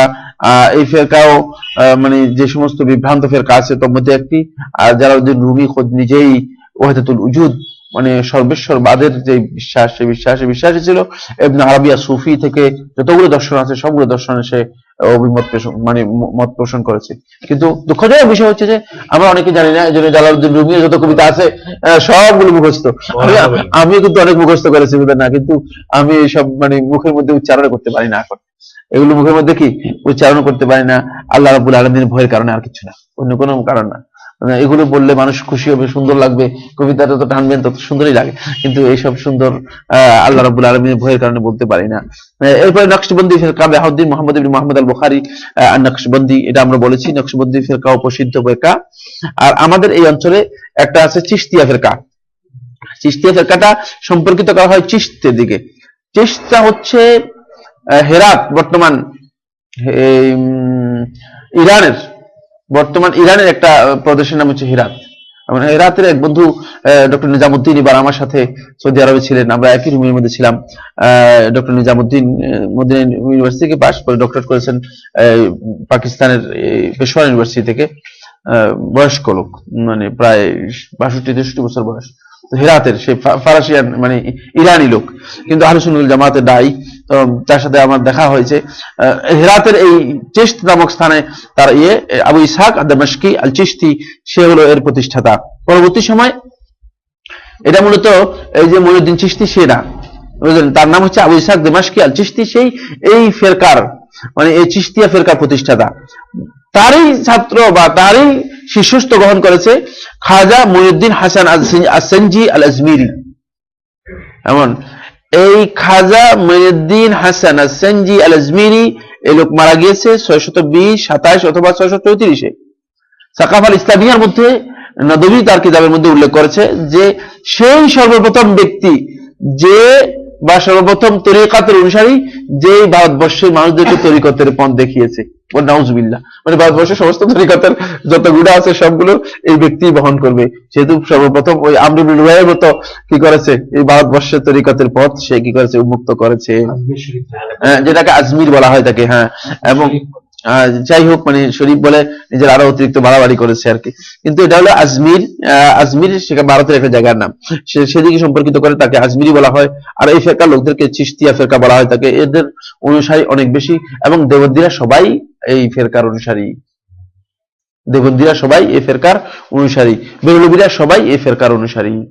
দেবন্দীদের মধ্যে একজনও নেই এই ফেরকার অনুসারী নয়, বরং দেবন্দীদের সবচেয়ে বড় ইমাম আশরাফ আলী থানভী খোদ সে নিজে গিয়েছে সেখানে। দীর্ঘ আলোচনা হয়েছে, আমরা সময় পাইনি, শেষ করার সময় শেষ হয়ে গিয়েছে, তো এই জন্য তাড়াতাড়ি করে শুধু এতটুকু বলবো যে সে আশরাফ আলী থানভী খোদ নিজে সেখানে গিয়ে সে লুটে পড়েছে। তার আশেপাশে যারা ছিল তারা মনে করছে সে মারা গিয়েছে, তখন বলতেছে যে সে সেখানে গিয়ে মোরাকাবার মধ্যে পড়ে গিয়েছে এবং খাজা মঈনুদ্দিন চিশতির সাথে রুহানি সম্পর্ক, রুহানি তাআল্লুক করেছে। নাউজুবিল্লাহি মিন যালিক, নাউজুবিল্লাহি মিন যালিক। আর অনেক দীর্ঘ কথা। আরেকটি ফিরকা হচ্ছে মুজাদ্দিদিয়া ফিরকা বা সারহিন্দিয়া ফিরকা। এটা নিসবত করা হয় থাকে সৈয়দ আহমদ ইবনে আব্দুল আহাদ আল ফারুক সারহিন্দির দিকে। এই লোকও মূলত নকশবন্দিয়ের একটা অনুসারী ছিল, নকশবন্দিয়ের একটা অনুসারী ছিল। পরবর্তী সময় নিজের একটা ফিরকা তৈরি করে থাকে। 1034 হিজরি সনে মারা গিয়েছে এবং তাকে মুজাদ্দিদ আলফিসানি বলা হয়। তাকে মুজাদ্দিদ কি হয়, আলফিসানি বলা হয়। আসলে মুজাদ্দিদ কিছুই ছিল না, সবচেয়ে বড় ইসলামের যে ক্ষতিগুলো করেছে সুফিবাদের মাধ্যমে সে একজন। যারা সুফিবাদকে এই ভারতবর্ষে এস্টাবলিশ করেছে তাদের মধ্যে একজন, এবং তার এই তরিকার নাম হচ্ছে সারহিন্দি তরিকা অথবা মুজাদ্দিদি তরিকা। আজকে এই চারটা তরিকা আমাদের এই সমাজের মধ্যে এমন ভাবে ব্যাপকতা লাভ করেছে যে মনে হয় যেন ইসলাম এই চারটা তরিকার নাম, এর বাইরে কোনো ইসলাম নেই মূলত। মানে আপনি যদি আপনি কোন তরিকার লোক, মুজাদ্দিদি তরিকার, কাদেরি তরিকার, চিশতি তরিকার, এবার আপনি যদি বলেন আমি কোন তরিকার লোক, মানে আপনি কি মনে হয় আপনি মুসলমান, আপনি কিছুই না। নাউজুবিল্লাহি মিন যালিক।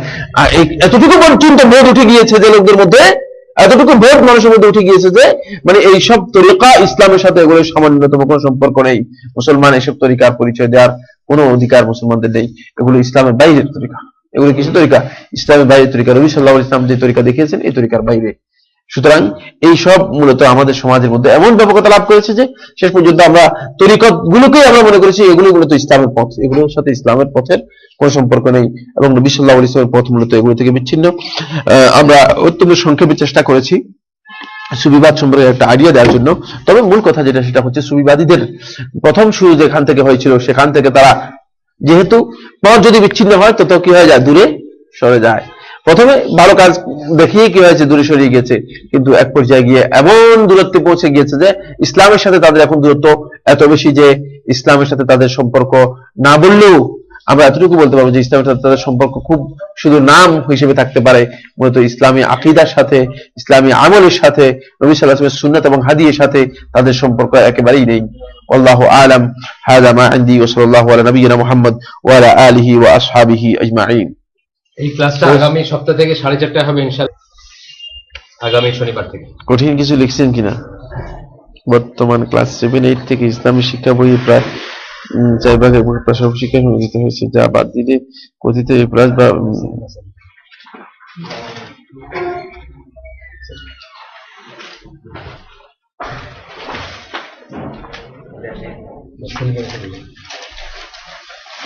শিক্ষা প্রতিষ্ঠানে যে জিনিসগুলো সংযোজন করা হয়েছে এগুলো থেকে বাঁচার কোনো উপায় নেই। এগুলো তিনি পরীক্ষার মধ্যে পরীক্ষার জন্য এভাবে লিখে দেবেন, কিন্তু মানে এগুলো বিশ্বাস পোষণ করবেন না এবং এগুলোর সাথে নিজেকে কোনো রকমের সম্পর্ক করবেন না। এবং এটা শুধু পরীক্ষার জন্য যেমন মানুষ বনে জঙ্গলে ছিল, কোন সময় ছিল আমরা জানি না, সমাজ বিজ্ঞান পড়ে না যে এক সময় মানুষ গুহায় বাস করিত, কোন সময় বাস করতো আমরা কিছু জানি না, মিথ্যা কথা যাবে, কাপড় চোপড় ছিল না, গাছগাছালি ইত্যাদি, এগুলো আর কি ডারউইনের থিওরি এটা আমরা পড়তেছি না, এগুলো সমস্তই মিথ্যা। মূলত এগুলোর সাথে ইসলামের কোনো সম্পর্ক নেই। এগুলো সব বিতির নামাজে কি সবসময় কুনুত পড়তে হবে কিনা, না, সবসময় কুনুত পড়া বাধ্যতামূলক নয়, তবে কুনুত পড়া সুন্নাত পড়তে পারেন এবং ফজিলত রয়েছে। কুনুত পড়ার সময় হাত তোলা জরুরি কিনা, কুনুত পড়ার সময় হাত তোলা বিষয়টি ইবনে আব্বাস রাদিয়াল্লাহু তাআলা সহ একাধিক সাহাবীর আমল দ্বারা সাব্যস্ত হয়েছে। সুতরাং হাত তোলাটা সুন্নাত, জরুরি বলতে বোঝায় যেটা সেটা নয়, সুন্নাত। 12 বছর বয়স থেকে এখন পর্যন্ত 120টি রোজা বাকি আছে। এখন এইটা কিভাবে আদায় করতে হবে বুঝি নাই। 12 বছর বয়স থেকে 120 পরে নেই, রোজা পড়েনি। মানে বাদ দিছে। রোজা বাদ গিয়েছে। রোজা আপনি মানে যদি আপনার সুনির্দিষ্টভাবে জানা থাকে তাহলে আপনি এগুলো ধীরে ধীরে কাজা করার জন্য চেষ্টা করবেন। তবে যদি কারো পিছনে রোজা মানে এমনি ইচ্ছাকৃতভাবে সে মানে ইয়ে করে নষ্ট করে, তাহলে তার উপর কাজা নেই, তার কি নেই, কাজা নেই, সে তওবা করবে। সে কি করবে? তওবা করবে এবং বেশি বেশি করে নফল রোজা রাখবে। কারণ ইচ্ছাকৃতভাবে কেউ মানে নামাজ যদি ত্যাগ করে তাহলে তার কাজা নেই। ইচ্ছাকৃতভাবে কোনো ইবাদত নষ্ট করে তাহলে তার কাজা নেই। মূলত কাজা হয়েছে ফামান কানা মিনকুম মারিদান আও আলা সাফারিন ফাইদ্দাতুম মিন আইয়ামিন উখর। কাজা তো মূলত অসুস্থ এবং সফর, এই অবস্থার গুলো কাজার জন্য একটা নির্দিষ্ট অবস্থা আছে, এই অবস্থার বাইরে কাজা নেই। সুতরাং এই কাজা না করে তিনি উত্তম হচ্ছে যেটা, সেটা হলো মানে আল্লাহ তাআলার কাছে তওবা করবেন এবং বেশি বেশি করে নফল আদায় করবেন। কি রেখেছে এগুলো? শিয়ারা কি মুসলিম? আমরা শিয়াদের ব্যাপারে গত আলোচনা শেষ করে দিয়েছি। মানে ইসলামের সাথে তাদের নামের সম্পর্ক রয়েছে, কিন্তু ইসলামের সাথে তাদের আমলের কোনো সম্পর্ক বা আকীদার কোনো সম্পর্ক নেই। তারা যদি ইসলাম মুসলিম না হয় তাহলে মক্কা মদিনাতে কিভাবে যায়? মক্কা মদিনাতে কিভাবে যায়? গাড়িতে করে যায়। একেবারে জানা কথা, স্পষ্ট কথা, গাড়িতে করে চলে যায়। শিয়ারা অভিযোগ করে যে ওসমান রাদিয়াল্লাহু তাআলা উমাইয়া গোত্রের প্রতি বড় বড় পদে বসিয়েছেন এবং তারা বিভিন্ন দুর্নীতি অত্যাচার করেছে। এই অভিযোগ কতটুকু সত্য? এগুলোর সাথে ওসমান রাদিয়াল্লাহু তাআলার কোনো সম্পর্ক নেই। তবে ওসমান রাদিয়াল্লাহু তাআলা কিছু আত্মীয় স্বজনকে বসিয়েছেন যে এবারে কোনো মানে এটাকে অস্বীকার করার কোনো কি নেই, জো নেই। আর এটা ওসমান রাদিয়াল্লাহু তাআলা খেলাফতের দায়িত্বে থাকলে তিনি বসাতে পারেন, বসানোর অধিকার আছে। যেমন আমাকে আপনার একটা দায়িত্ব দিয়েছে যে আপনি এই কাজটা করেন, আমি যদি আমার ভাইকে একটা চাকরি দিই, এদিকে আপনার বলবেন যে উনি আমার ভাইকে চাকরি দিচ্ছে, ওনার বোনকে চাকরি দিচ্ছে, এটা নয়। ওসমান রাদিয়াল্লাহু তাআলা আনহু যাকে প্রয়োজন মনে করেছেন, এমন তারা তার আত্মীয় হওয়ার কারণে তাকে বাদ দিতে হবে, এটা বাধ্যতামূলক নয়, ঠিক না? ওসমান রাদিয়াল্লাহু তাআলা যাকে প্রয়োজন মনে করেছেন তাকে বসিয়েছেন এবং এটা দায়িত্ব দেওয়া হয়েছে। সেক্ষেত্রে তার ইজতিহাদ, সেই ইজতিহাদের মধ্যে ভুল হতে পারে, ব্যক্তি চয়নের ক্ষেত্রে হয়তো কোনো ভুল হতে পারে, তবে সেটা ওসমান রাদিয়াল্লাহু তাআলার জন্য জায়েজ ছিল, কাজটা জায়েজ ছিল, বৈধ ছিল। সাহাবাদের যুগ কত হিজরি পর্যন্ত? সাহাবীদের যুগকে মানে প্রথম শতাব্দী বলা হয় থাকে, যেহেতু সর্বশেষ সাহাবী আবু তুফাইল রাদিয়াল্লাহু তাআলা আনহুর ইন্তেকাল হয়েছে 1010 হিজরি সনে, মানে প্রথম হিজরি শতক পুরোটাকে এই সাহাবীদের যুগ বলা হয়। তাবিদের যুগ, তবে তাবিদের যুগ, তাবিদের যুগ এর পরবর্তী শতকে তবে তাবিদের যুগ দেওয়া হয় থাকে। ইমাম বুখারী কি বিয়ে করেছেন? না করলে কি তিনি সুন্নাতের খেলাফ করেছেন? ইমাম বুখারী রাহমাতুল্লাহ বিয়ে করেছেন কিনা এই ইখতিলাফ রয়েছে। বিশুদ্ধ মত হচ্ছে তিনি বিয়ে করেননি, মানে সুন্নাতের খেলাফ হয়েছে না। বিয়ে তো সবার জন্য সুন্নত বা বাধ্যতামূলক না, বিয়ের হুকুমের মধ্যে খেলাফ রয়েছে, ঠিক আছে? কারোর জন্য ব্যস্ততার কারণে বিয়ে হয়তো মানে না করলেও কোনো অসুবিধা নেই। শেখুল ইসলাম ইবনে তাইমিয়া রাহমাতুল্লাহ বিয়ে করেন নাই, তারপর আরো অনেকে বিয়ে করেন নাই। এজন্য একটা বই লিখেছেন, জামাখশারি একটা বই লিখেছে, আল উলামা ওয়াল উজ্জাব আল্লাযীনা আসারুদ দ্বীন আলা যাওয়াজ। আমার কাছে আছে বইটা। এমন মানে ওই সমস্ত আলেমরা যারা বিবাহ করেন নাই, এমন দ্বীনকে প্রাধান্য দিয়েছেন বিবাহ না করে, তাদের একটা বিশাল লিস্টি এবং তাদের জীবনের উপর কথা বলেছেন। এটা আবুল কাসিম জামাখশারি লিখেছে। এই হতে পারে শেখুল ইসলাম তাইমিয়া বিয়ে করেননি, আর যাদের সময় নেই তারা বিয়ে করবে, মানে তার হয়তো প্রয়োজন হয়নি, এই জন্য তিনি করতে পারেন নাই। সবার হুকুম এক নয়, এই জন্য এটা সুন্নাতের খেলাফ, এটা বলার কোনো সুযোগ নেই। ইবনে সুর হাল্লাজকে নিয়ে যে উদ্ভট গল্প শোনা যায় যে সে মারা যাওয়ার পর তার, এটা মিথ্যা কথা। মারা যাওয়ার পর তাকে হত্যা করা হয়েছে, মারা যায়নি সে, তাকে হত্যা করা হয়েছে। যদি সে বড় ওলি হতো তাহলে সে মারা যেতে পারতো, কিন্তু তাকে হত্যাই করা হয়েছে। হত্যা করার পরে তাকে দাফন করা হয়েছে। হত্যা করা শুধু হত্যা করা হয় নাই, যেমন মানে কুতিলা মাসলুবান, তাকে হত্যা করা হয়েছে শুলে চড়িয়ে সমস্ত মানুষের সামনে। সুতরাং এটা একেবারে দৃশ্যমান বিষয়, দৃশ্য ছিল যে তাকে হত্যা করা হয়েছে। সে আল্লাহ হিসেবে পালা যেতে পারে নাই, সে তাদের আল্লাহ হিসেবে কি হতে পারে নাই, পালা যেতে পারে নাই, তাকে হত্যা করা হয়েছে। আচ্ছা, এরপরে কি? এটা কি? ও, পীর কোন ভাষার শব্দ? এর অর্থ কি? পীর শব্দের শাব্দিক অর্থ হচ্ছে মানে বয়োবৃদ্ধ, বৃদ্ধ, অথবা মানে মানে পীর শব্দটা নেওয়া হয়েছে পীরে মোগা থেকে। পীরে মোগা হচ্ছে মদ, যে মানে মানুষদের মধ্যে সার্ভ করতো, তাকে ফার্সিতে পীরে মোগা বলা হয়। ফার্সি শব্দ পীরে মোগা থেকে, হ্যাঁ, মদ যা মানুষের মধ্যে বিতরণ করতো তাকে বলা হতো পীরে মোগা, মানে মদ নিয়ে যে মানুষের মধ্যে চলাফেরা করতো তাকে পীরে মোগা বলা হতো। সেখান থেকে পরবর্তী সময় এই শব্দটা এসেছে, সে হচ্ছে পীরে মোগা। মানে এটা পার্সি শব্দ, আরবি শব্দ নয়, পার্সি শব্দ। গুনাহ থেকে বাঁচাও তার চেইন কি? চেইন রিঅ্যাকশন থেকে, চেইন রিঅ্যাকশন থেকে বাঁচার উপায় কি? মানে একটা গুনাহ একটা গুনাহ, এটা আরেকটা মাসআলা, এটা আরেকটা মাসআলা। গুনাহ থেকে কোনো ব্যক্তি বাঁচতে হলে তাকে প্রথম যে কাজ করতে হবে সেটা আত-তাওবাতু ইলাল্লাহ, আত-তাওবাতু নাসুহু ইলাল্লাহ, তুবু ইলাল্লাহি তাওবাতান নাসুহা। আল্লাহ রাব্বুল আলামিনের কাছে তাওবাতান নাসুহা করতে হবে। আর তাওবাতান নাসুহা হচ্ছে তিনি গুনাহের সাথে সকল প্রকার সম্পর্ক মানে কি করবেন, নষ্ট করবেন। যদি গুনাহ থেকে নিজেকে মানে দূরে সরাতে না পারেন তাহলে বুঝে তওবা হয়নি, তার তওবাটা কি হয়নি, যথাযথভাবে হয়নি। এটা হলো প্রথম কাজ। আর দ্বিতীয় নম্বর কাজ হচ্ছে গুনার কাজগুলো যদি ভালো কাজ বেশি বেশি করতে পারে তাহলে গুনার কাজগুলো থেকে নিজেকে দূরে সরিয়ে রাখা সম্ভব। গুনার কাজগুলো থেকে নিজেকে দূরে সরাতে হলে ভালো কাজে নিজেকে সম্পৃক্ত করতে হবে। আর এই ভালো কাজে নিজেকে সম্পৃক্ত করতে হলে যে কাজগুলো উলামায়ে কেরাম বলেছেন সেটা হচ্ছে আস-সুহবাতুস সালেহা, সৎসঙ্গ নিতে হবে। যেমন এখানে যারা আসবে এরা কিন্তু চুরি করতে যেতে পারবে না, ঠিক না? এই ক্লাসের কারণে চুরি করতে পারবে না, হয়তো ক্লাসের সময়টা কারণে পারলো না চুরি করতে, অথবা ক্লাসের যে জ্ঞান আছে এই জ্ঞানের কারণে সে চুরি করতে যেতে পারবে না। বুঝে আসছে কিনা? এই জন্য মানে আস-সুহবাতুস সালেহা, সৎসঙ্গ সেখানে যদি থাকে তাহলে গুনাহ থেকে নিজেকে রক্ষা করতে পারবেন। একজন মানুষ কোনো ভুল কাজে করলে তার প্রভাব বা তা দেখে অন্য কেউ তা করলে যতজন করবে তার গুনাহ একজনের না। একজন লোক যদি গুনাহ করে এবং গুনাহের প্রতি মানুষকে আহ্বান করে তাহলে সে গুনাহগার হবে এবং এর কি হবে, গুনাহগার হবে। কিন্তু যদি আমি একটা গুনাহের কাজ করে ফেললাম, ঠিক আছে, আবার এইটা দেখে আরেকজন আরেকটা করে ফেললো গুনাহের কাজ, তাহলে কিন্তু সে গুনার বোঝা বহন করবে না, যেহেতু আমি তাকে বলি নাই, আমি তাকে এই গুনাহ কাজ করতে বলি নাই। ফজরের নামাজের সময় মসজিদে গিয়ে দেখি জামাত দাঁড়িয়েছে, তাহলে সুন্নত কখন পড়বো?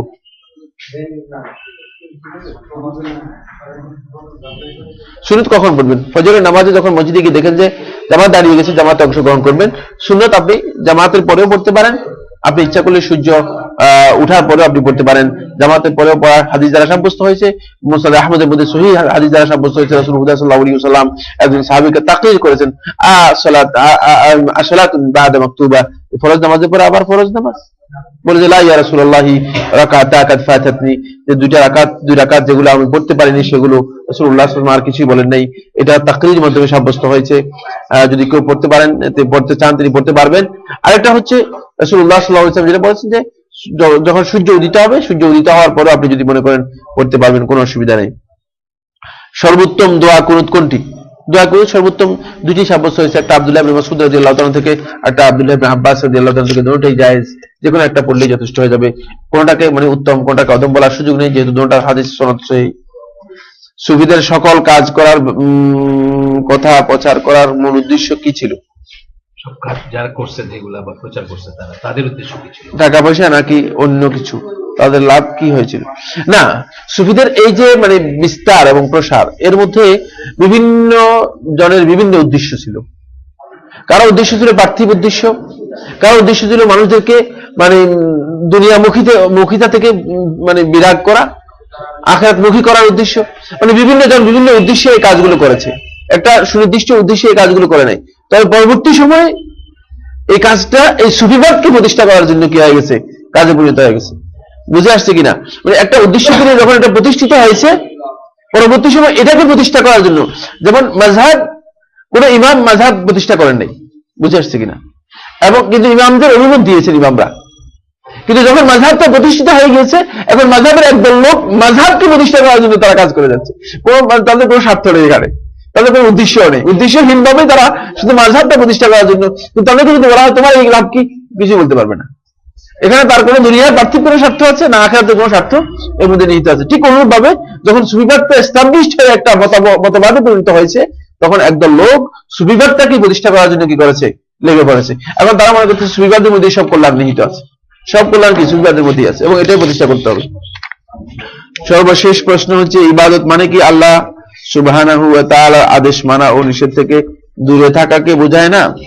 তাহলে মুমিনের জীবনের প্রতি মুহূর্তে ইবাদত হতে পারে। যেমন আল্লাহ সুবহানাহু ওয়া তাআলা বলেছেন, তোমার রবের ইবাদত করতে থাকো মৃত্যু আসা পর্যন্ত। প্রশ্ন কি?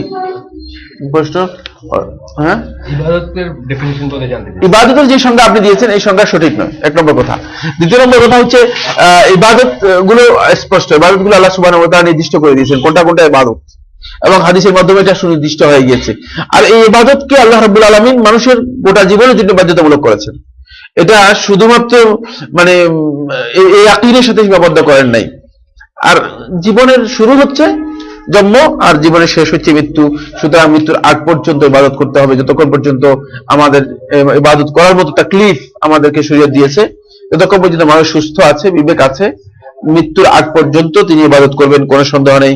আর ইবাদত আল্লাহর আনুগত্য এবং নির্দেশ মানা, এটাও ইবাদত, এটা এক প্রকারের ইবাদত, মানে এটা ইবাদতের কি নয়, সামগ্রিক সংজ্ঞা নয়। ইবাদতের সংজ্ঞার মধ্যে শাইখুল ইসলাম ইবনে তাইমিয়া রাহমাতুল্লাহি আলাইহি মাযমুউ ফাতাওয়ার মধ্যে বলেছেন ইসমুন জামিউন লিকুল্লি মা ইউহিব্বুহুল্লাহু ওয়া ইয়ারদাহু মিনাল আকওয়ালি ওয়াল আফআলি যাহিরাতি ওয়াল বাতিনা।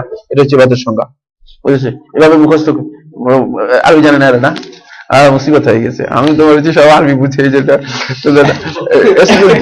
এটা হচ্ছে মানে যেই সমস্ত কাজের মধ্যে, কথার মধ্যে, বিশ্বাসের মধ্যে আল্লাহ রাব্বুল আলামিনের সন্তুষ্টি নিহিত আছে এবং আল্লাহ তাআলা যেটাকে পছন্দ করেন, এই সব কিছুই মূলত ইবাদত। এই সব কিছু কি মূলত ইবাদত। এটা ব্যাপক অর্থবোধক শাইখুল ইসলাম ইবনে তাইমিয়া রাহমাতুল্লাহি আলাইহি মাযমুউ ফাতাওয়ার মধ্যে এই সংজ্ঞা দিয়েছেন।